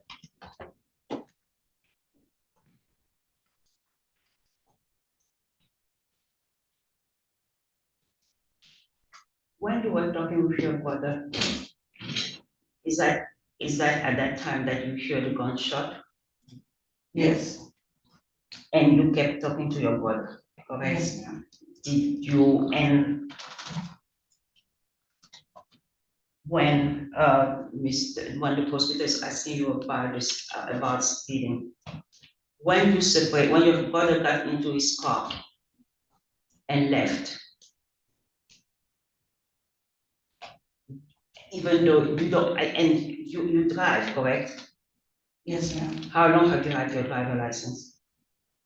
Since I was 16. Okay. 26. Okay. So you could see whether or not he was speeding. Yes, ma'am.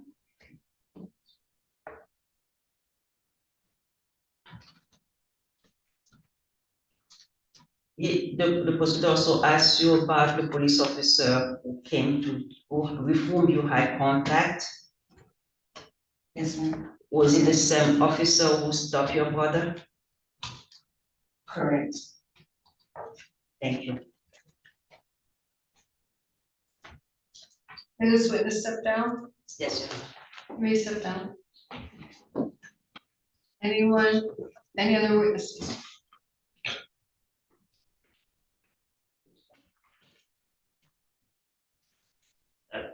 I was hoping that the officer would be here. It's my understanding that she won't be here. Was she subpoenaed?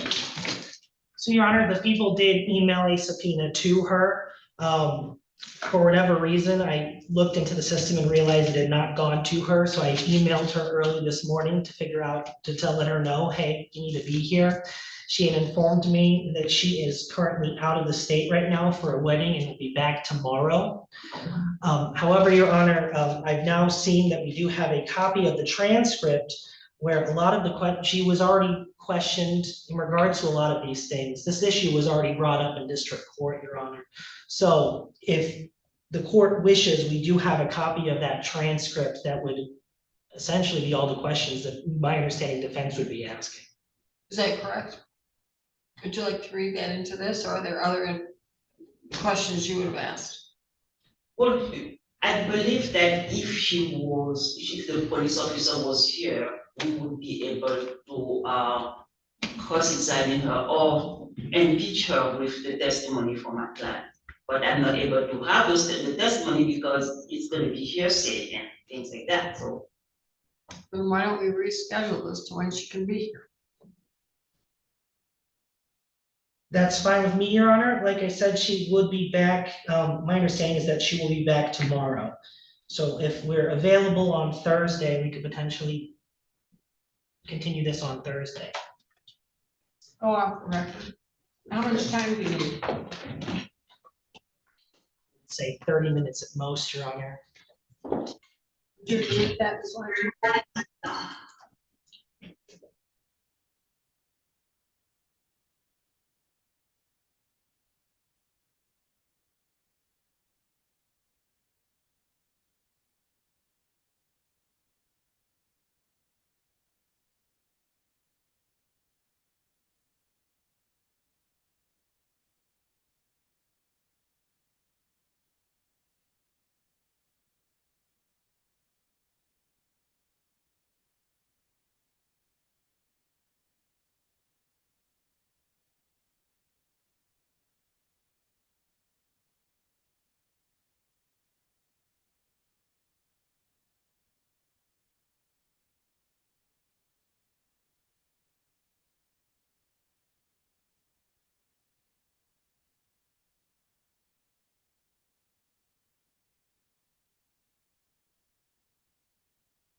261539 FH, people of the state of Michigan versus Keisha Michelle Horn. Counsel, your appearance for the record. Good afternoon, Your Honor. APA Bart Buxton on behalf of the people of the state of Michigan.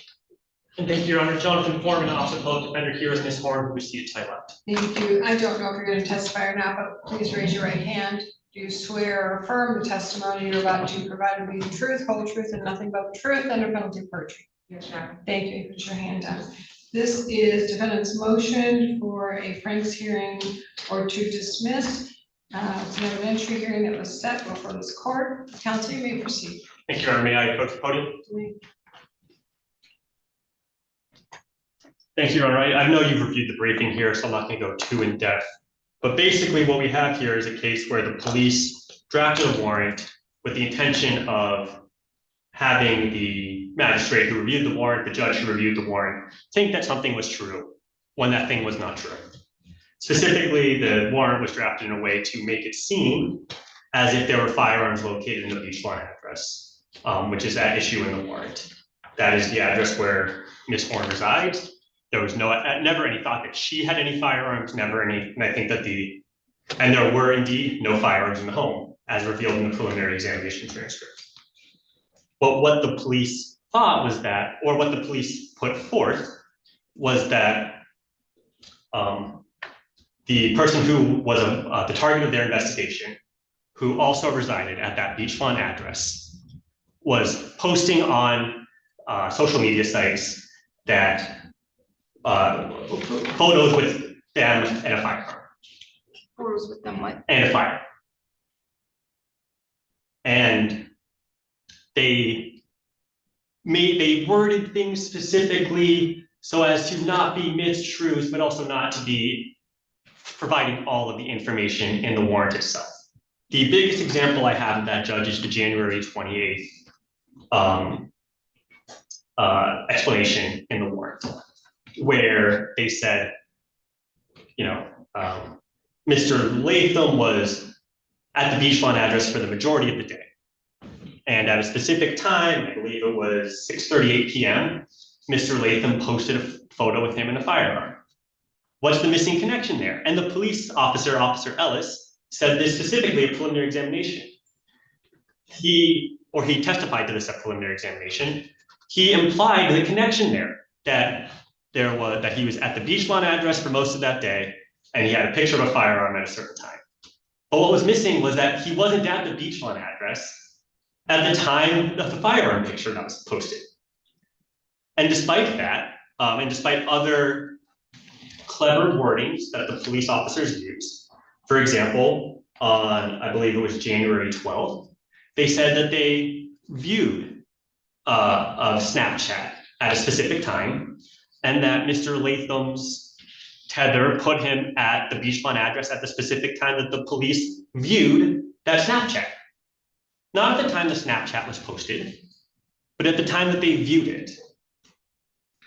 And so what the police did, and the police also didn't, Officer Ellis also didn't, for that matter, note that people often will not post contemporaneously when they're posting to Instagram, when they're posting to certain social media sites. He testified to that at preliminary examination as well. These were all omissions from the warrant application that would have defeated probable cause if those statements had been in there, because they never, so what is true is that Mr. Latham resided at the address.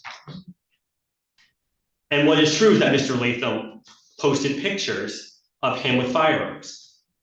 But what is not true, and what they cannot, what the warrant tried to explain, or what the warrant attempted to portray, even though they didn't have proof of this, is that Mr. Latham was posting photos of firearms of him in the address itself, in that beach lawn address. And that's the missing nexus. That's the nexus that connects the criminality, the alleged criminality that was the basis for the warrant, to the address where Ms. Horn was, which leads to the R&O charge here. So, Your Honor, I'm happy to answer any questions. I understand that there's a lot of dates and a lot of things like that flying around. But I'm happy to answer any questions the court has specifically about my argument here. So it's creative. You're saying overall, because the only charge here is police officer assaulting, resisting, obstructing against your client. Correct. And you're saying, but for this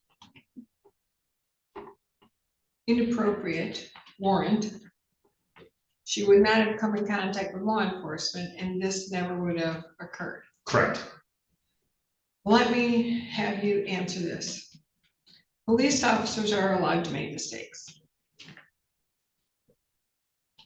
So even if I agree with you on the circumstances here, and they are pretty light, okay, it's not what I usually see. She has, when, even if they're wrong in what they're doing, when they're in uniform for a reason of community, public, and individual safety, she needs to not obstruct, hinder, oppose. She needs to follow their orders. So how do you marry that up? So I think Your Honor is talking about the good faith exception without saying those words precisely. Yes, exactly, but regardless how the officers get there, okay? They don't have to say, here's the evidence we have and you need to conform. Once she sees officers in uniform performing their duty, she has a duty. Tell me about that. Except if she has a common law right to resist because the police are acting unlawfully and if they're unlawfully in her home. So that under Moreno and all of the case law that's come since Moreno, if the police were engaged in unlawful conduct because they're there on an unlawful warrant, which is where the good faith exception comes in. Yes, but she didn't know it was unlawful. I don't know that a person, I don't believe that a person has, and we're kind of getting in the weeds here. Yeah, I know we're getting in the weeds a bit, but we have to presume that law enforcement knows what they're doing, even sometimes when this kind of thing happens, okay? And she needs to comply. And then later on, she can file all these kinds of motions and do whatever, but she needs to not resist. But if she is resisting, there's no, as far as I know, no subjective intent, no subjective aspect to the common law right to resist. It's just if the police, a person doesn't have to go to law school and know the ins and outs of Fourth Amendment law Right. to resist unlawful police conduct. It's just if they resist conduct and it turns out that that conduct is unlawful, they have that right to resist it. But we presume it's lawful. She didn't know it was unlawful. I don't know that my reading of Moreno, and to be fair, I have not delved in recently, but my reading of Moreno and everything that has come since is that you just have a right to resist unlawful police conduct, point blank, and that there is no subjective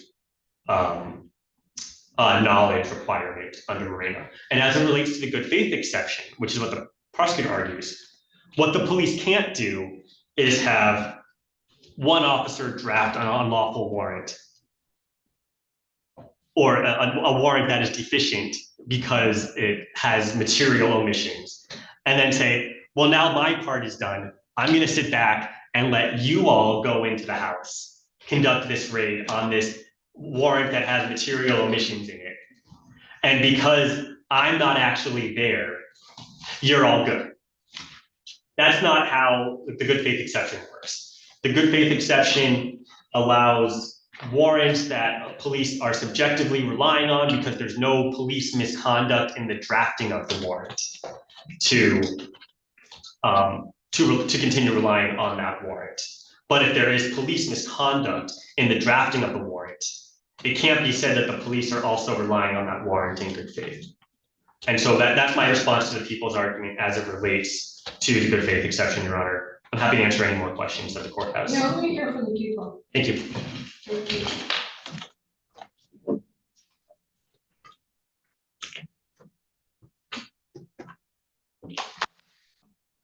Thank you, Your Honor. I did write a response, so I'm sure you've seen that response, so I won't go too much into what I wrote as well.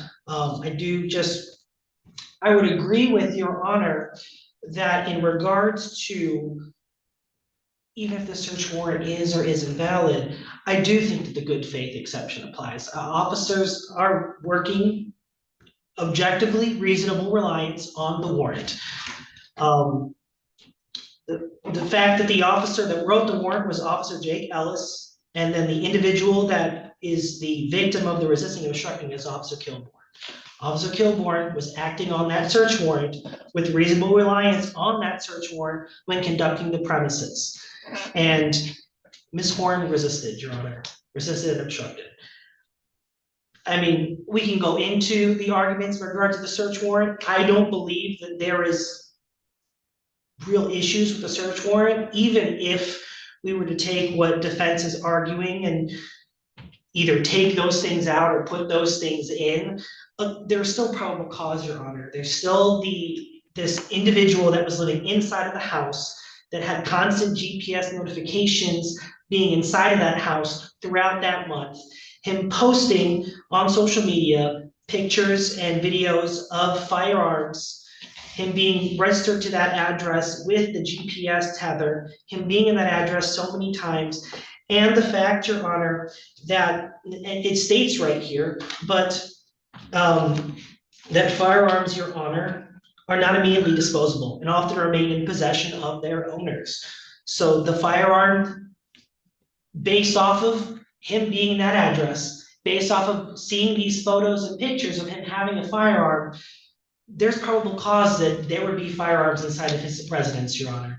So even if there's any deficiencies in regards to the search warrant, and I don't think there are, I think the argument that photos can be posted non-contemporaneously is pretty, I mean, that's information that everyone knows, Your Honor. If you take a photo, you can post that photo or give that photo to anyone at any time. I think that's implied, Your Honor. That doesn't need to be in a search warrant. And in regards to this issue of the January 28th, it's clear, Your Honor, there are other times where the officer does state that when we saw these social media posts, he was inside the residence at the time, and then makes it very clear on that one, yes, he was there the majority of the day. He does not say the same exact information. It says he wasn't in the exact place at that time, and it's a different section of the search warrant entirely. So that's the people's argument, Your Honor. I can also answer any additional questions that you may have. I don't have any of this time. Thank you. Response? Just two quick things, Your Honor. As it relates to the argument that the fact that people that people know that you don't necessarily have to post contemporaneously to social media. The entire crux of the warrant is that Mr. Latham was in the home at the time the posts were made, and therefore that means there are guns in the home. So if the people's argument is that the contemporaneousness of the postings aren't relevant, then there was no evidence that there were guns in the home, which means that the warrant can't stand on those grounds. Let me just stop you there. In regard to the GPS teller, we have somebody who's not supposed to be with weapons in your client's residence, based on the GPS teller, right? But not the times that the postings were made necessarily, right? But even then, if you start connecting the dots, the weapons could have been there, laid there, stayed there, or been brought out, what have you, but there is reasonable suspicion that something's going on in a place where the, I guess, defendant in another matter, where the court has jurisdiction and has put a GPS teller on, they have the right to search that as part of the bond conditions for him, and unfortunately, he's in her home. And so we're looking at really reasonable suspicion and probable cause to believe. I think I disagree with the court's analysis there, respectfully, Your Honor. Well, I understand, that's why I raise it, I want you to, I like when people disagree with me, so let me hear what you have to say. I think, you know, the crux of the warrant is that Mr. Latham is posting these pictures at these times, and he's with firearms, and that he is in this location at this time. And because of that, we have the nexus to connect weapons to the home. Because it wasn't just a search of Mr. Latham's person that this warrant was for. It was to the address. And if it was just a search of Mr. Latham's person, one, my client wouldn't be involved because it would just be Mr. Latham. But there wouldn't be an objection to the probable cause to search Mr. Latham for weapons because he's constantly posting these things. But to get into a home that sure he is residing at, doesn't mean it's his, and to invade the privacy interests of a third party, such as my client, there needs to be more than just this person has firearms at certain times and resides there. Wait a minute, he was residing with her? He was in and out of home, right? Correct. So under GPS conditions, there's a right for pretrial services or probation or whomever put him on there to search home, residence, cell, computer. And even if it's a temporary home, wouldn't her place be that temporary home allowing them to search because he has full access and there is a likelihood that weapons could be there? I don't have that in the record, Your Honor, as to what Mr. Latham's bond conditions were. I don't know if they were so severe that he would waive his Fourth Amendment rights while only on bond. That's and regardless, if there's the people aren't raising an inevitable discovery argument and it's not a part of this record that those were the bond conditions. So I don't think that it would be that would be the right but that would be an appropriate way for the court to rule, given that the people have not brought forth that argument and the record and any documentation to support. But what's that brought argument. forward is that we have a person who shouldn't have weapons going in and out of your client's home.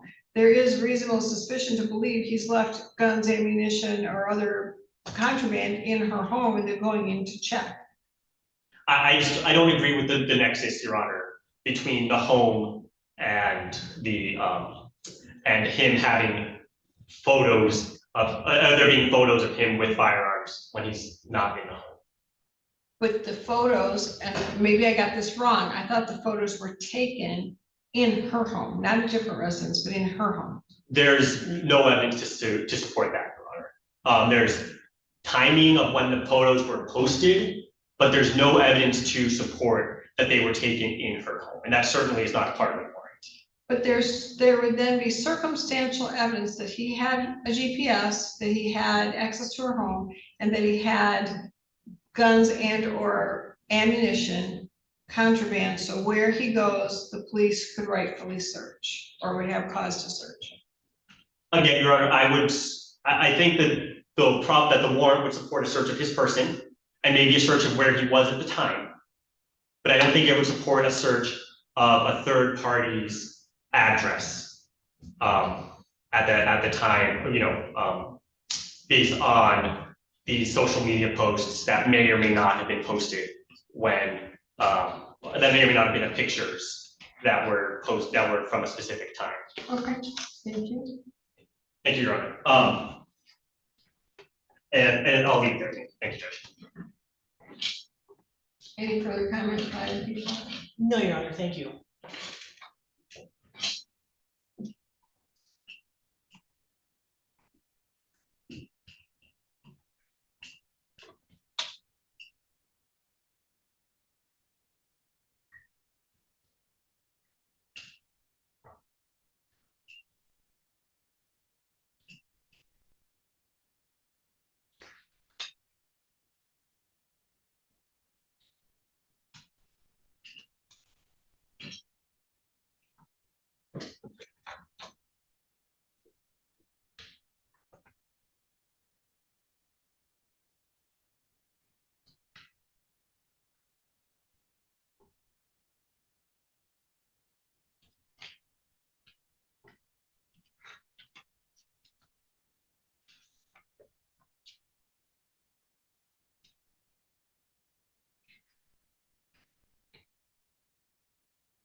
Okay. Um.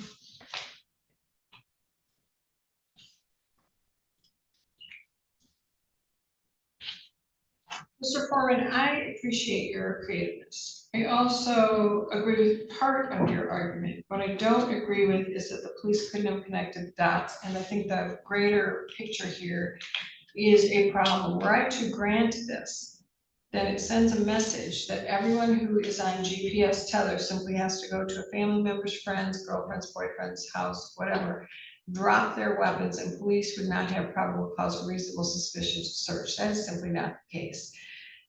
We have someone who's on the GPS tether being tracked, and there are enough events surrounding this individual who then has access to her home.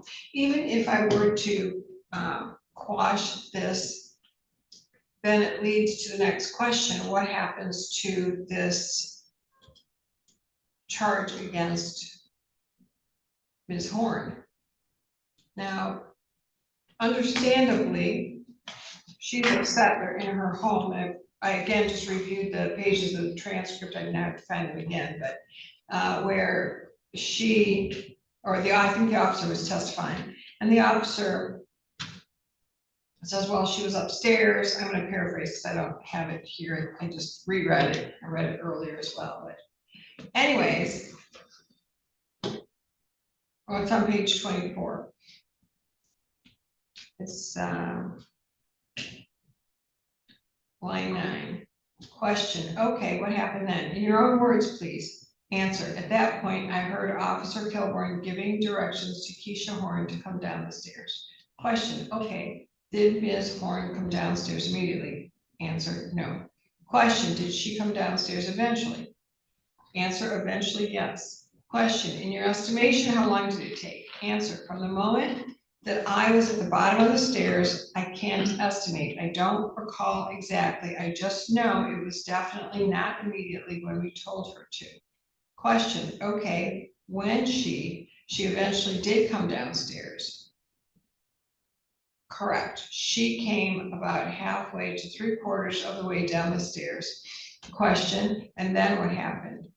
Answer, at that point, we reached up to kind of grab her arm and have her come down because she was going to be detained due to the search warrant, and that's the point she swung her arm at us. Okay, did anything else happen? Answer, yes, at that point, due to her swinging her arm at us and resisting arrest, we went hands-on physical controls. And then it goes on to describe what happened there. Right or wrong, she should have cooperated. I think the police had enough to do the warrant, and that's based on a whole lot of circumstances. And there is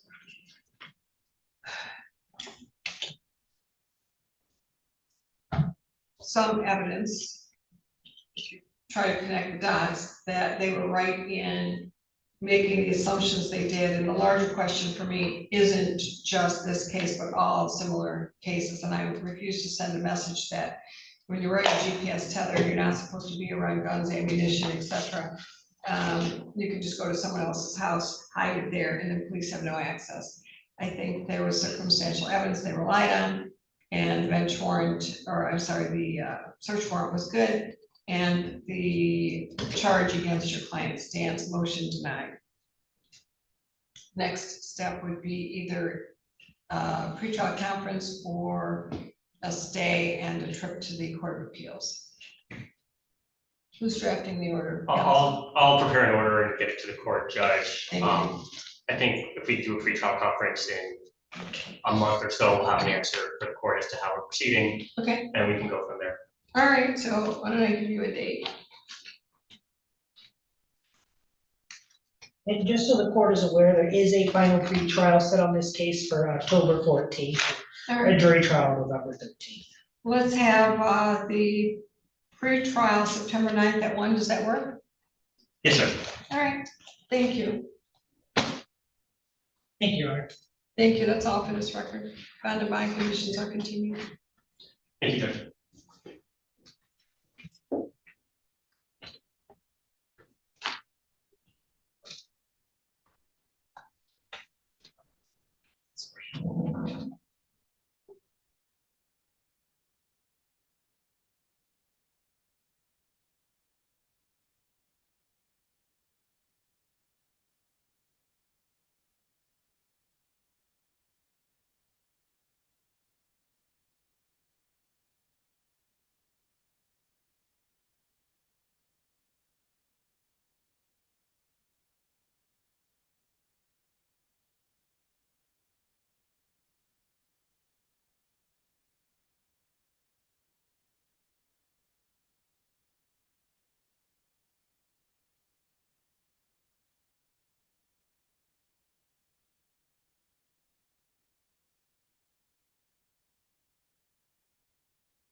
May 29th, 2026, that you had direct contact with Chelsea Shannon, and she is the victim in the pending matter where there is count 2, aggravated domestic violence, punishable by 1 year, count 3, assault with intent to do great bodily harm less than murder or by strangulation, a felony punishable by 10 years. There's the habitual offender second offense notice, which means that on the primary offense, which would be the tenure, that would be subject to up to 15 years. And these are allegations. You have all your rights intact. However, there was no contact order, and it's being alleged that you had contact with her in violation of Public Act 53. So therefore, we are at an evidentiary hearing, and you have had an opportunity to talk about all that with your attorney, Yes, I and you remain satisfied with him. Yes, I am. Have you consumed any alcohol, marijuana, taken any medication that would alter you in any way? No, Your Honor. And is there medication you're supposed to be on that you're not on? No, Your Honor. Any sign of fever, COVID, or other illness? No, Your Honor. And are both counsel ready to proceed with a brief evidentiary hearing? Your Honor, the people are ready to proceed. However, after talking to the defense, it is my understanding that they wish to plead guilty as the officer is present. Is that correct? That's correct, Your Honor. All right. And sir, did anyone force, threaten, or coerce you to plead? No, Your Honor. Anyone promise you anything if I should plead? No, Your Honor. And you've discussed various options with your attorney, the officer's ready to go into a full hearing, and you've decided along with your attorney the best thing for you to do is to plead? Yes, Your Honor. All right. And sir, as to having direct contact with Chelsea Shannon, and let me just be more clear, that would have been On May 24th at 11:46. thank you, May 24th, 2026, Yes, Your and I'm amending the bench warrant to reflect that. Any objection by counsel? No, Your Honor. All right, so as to having direct contact with Chelsea Shannon, May 24th, 2026, in violation of Public Act 53, how do you plead? Guilty, Your Honor.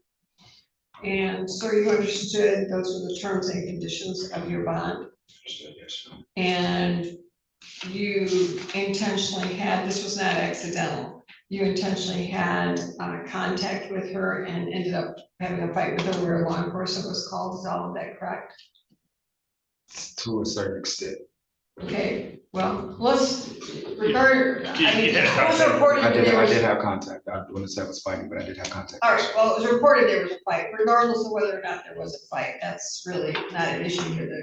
The issue is you had contact with her and law enforcement was called, is that correct? Yes, Your Honor. Both of those things are correct. Yes, Your Honor. All right.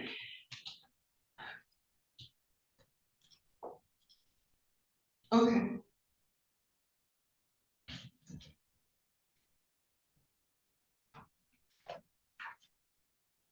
Are there new charges stemming from this? There are not, Your Honor. Okay, all right, thank you. Court finds by preponderance of the evidence that defendant had contact with the protected person, Chelsea Shannon. He has acknowledged of his own free will that he pled guilty, no one forced him, threatened him, that he knew there was no contact order, and he ended up being in contact with her in a situation where then law enforcement was called, and it was verified that he should not have been in contact with her because of Public Act 53. You go into sentencing. Wait, Your Honor. What is the recommendation on behalf of probation or on behalf of the people? Yes, Your Honor. The people are very, very concerned, as this is Mr. Krosky's second PA 53 violation. The first being in district court back in December of last year, Your Honor. And with this being May 24th, that was 5 months that he, that was 5 months where he had 2 different violations, Your Honor.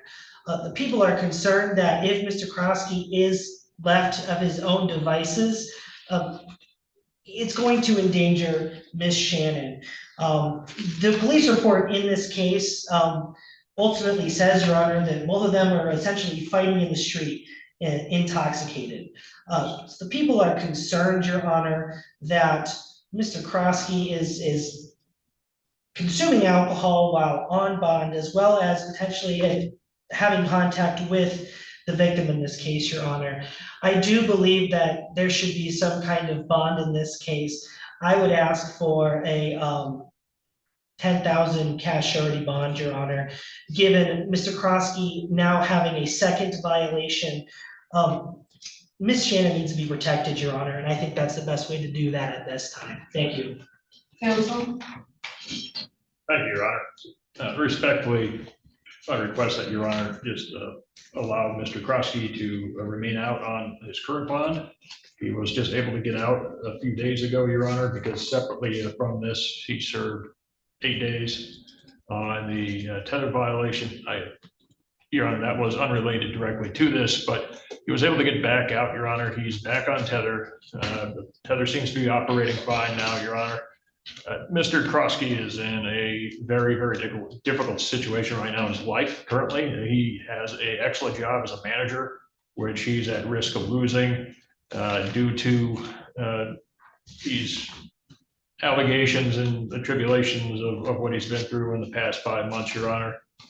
In my interactions with him, he's always been very cordial. He's very communicative. He's been reporting into pretrial services. He did serve some time in between from when he posted his interim bond on this file, albeit it was more directly related to the tether, Your Honor. But still, he's back out now. He has a lot of financial obligations. He's been trying to take care of his kids, Your Honor. He has a lot of financial obligations related to his children.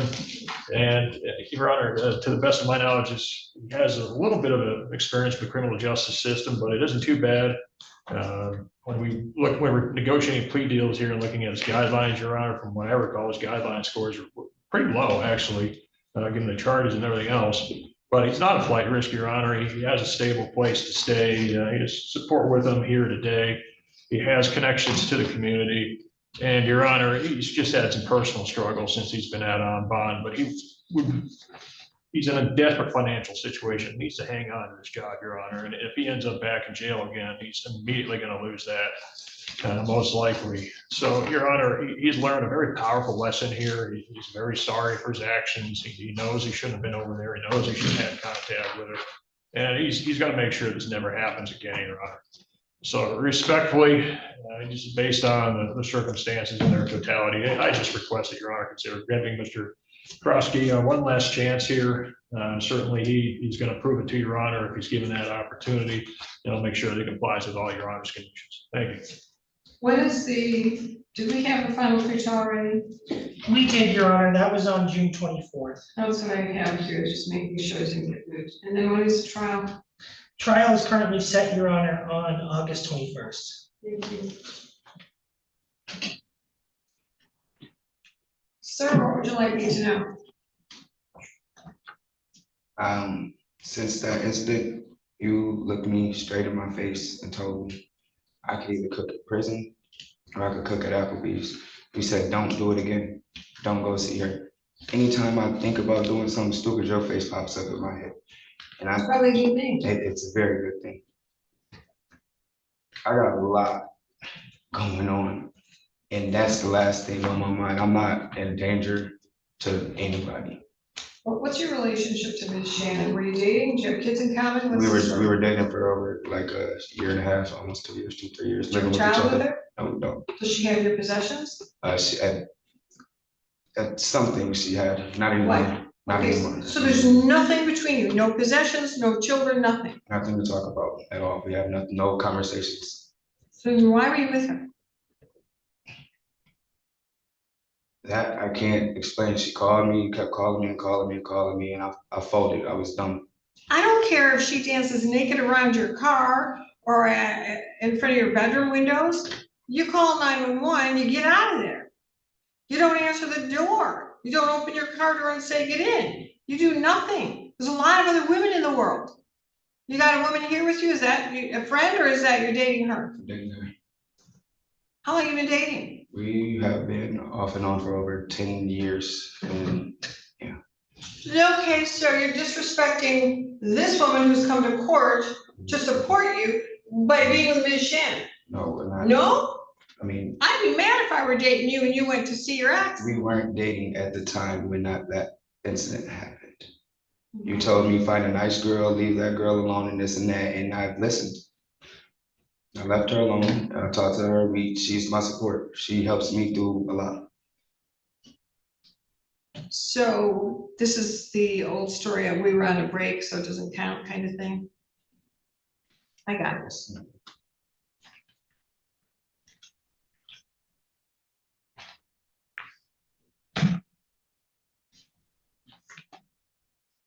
Tell me about the alcohol. Do I need to have an alcohol spray and tether on you? No, ma'am. Why were you consuming alcohol? At that point in time, I was just lost.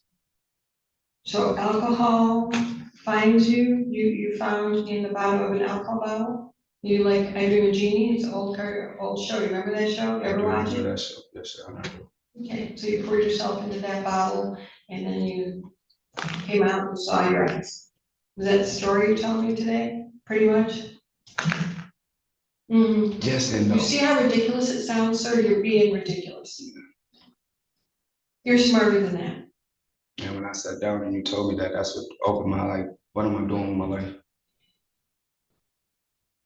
And that's ever since we got tried and you wrote that last bond and said, don't do it again. I've been really holding that to court, been trying to get everything together. I even got trying to get into the Reconnect program. You need to get in there. They advised me to wait till my case was over because it would be silly to start my case. I talked to somebody and I told them about trial and I was open.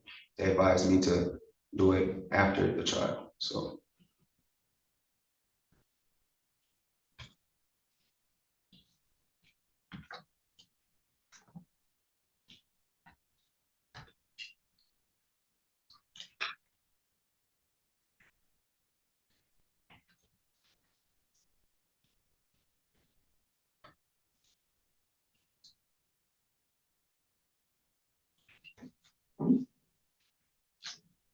Okay, and given this, you still don't want the plea offer. What was my plea offer again? Or the one count of domestic, only the second count? It was, you would, your guidelines would be 0 to 17 with a county cap, meaning I could sentence you anywhere from 0 to 365 days. You would plead to count 2, aggravated domestic violence, which is a year misdemeanor, and then felonious assault, which is a 4-year felony. And what would get dismissed is count 3, which is the 10-year felony assault with intent to grave bodily harm less than murder or by strangulation. And the habitual, which takes the 10-year to 15 years, would also be dismissed. I don't know what happened here. I'm just asking, but I don't know if people are even willing to open it. But here's what I see. On your rights remain intact, just want to give you a little window. You got history with this woman, twice you've been in her presence, police have been called, that's just what I know about. I don't know your history, I don't know if they're filing an other acts kind of motion. But you've been in front of her, or you've been with her a number of times where law enforcement's been called. Law enforcement can testify as to this history between the two of you. And I don't know what your defense is here, but it looks like there's a history here that kind of weighs more heavily in the people's side of the things. I don't know, maybe you have a great defense here and that's what you're holding out for. So you still wish to not plead? I'm not taking the plea. Okay, all right.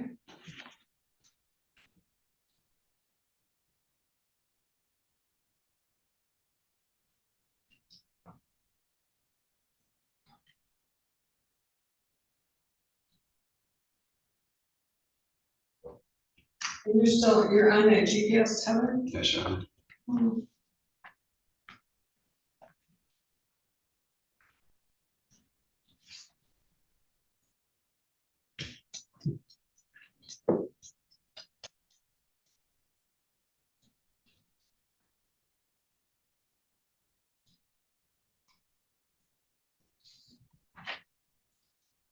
And you posted the 20,000 cash surety? I posted both funds. All right. When you work, When or where? when you work at Applebee's, Yeah, well, the past 2 days was my 2 days off, so the rest of the week. so are you, what, is there a shift or how does it? I work night shifts. I work nights, 3 to we close at 12, so I'm out of there on a good day, probably by 12:45, 1 o'clock.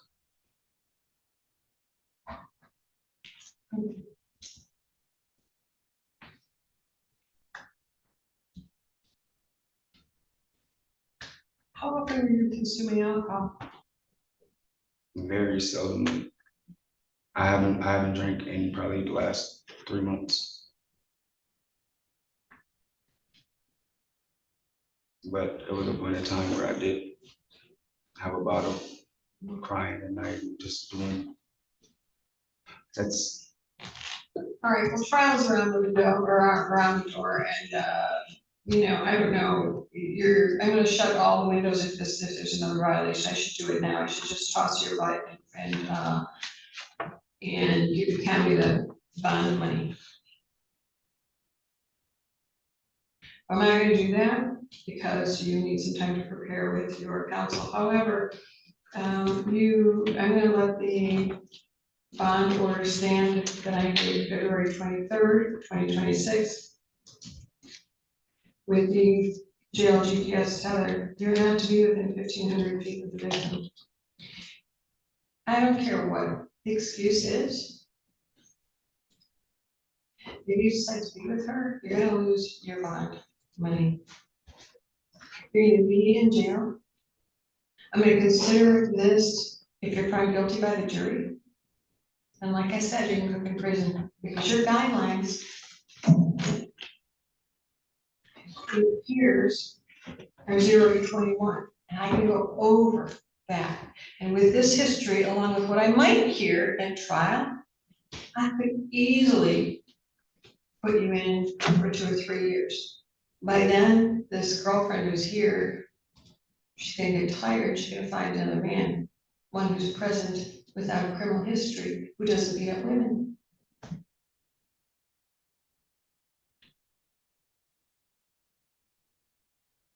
Are we clear? Yes, you are, Your Honor.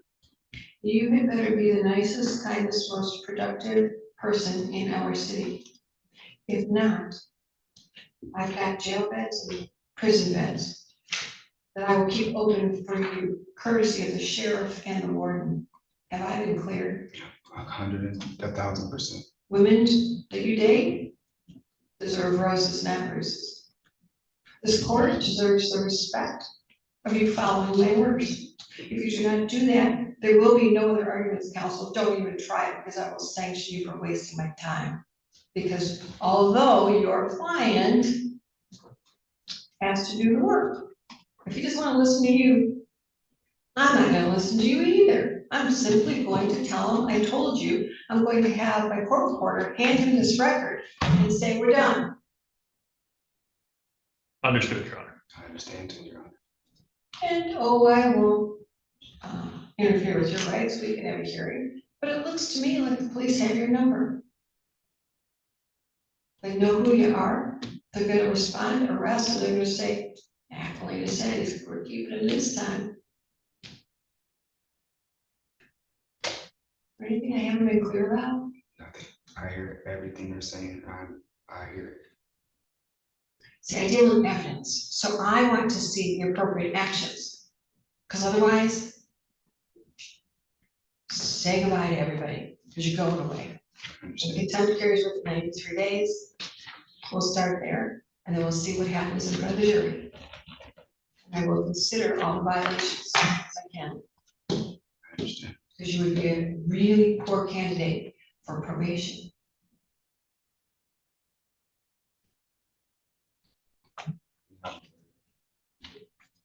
Always worry, sir. That's all for the record. Thank you. Thank you, Your Honor.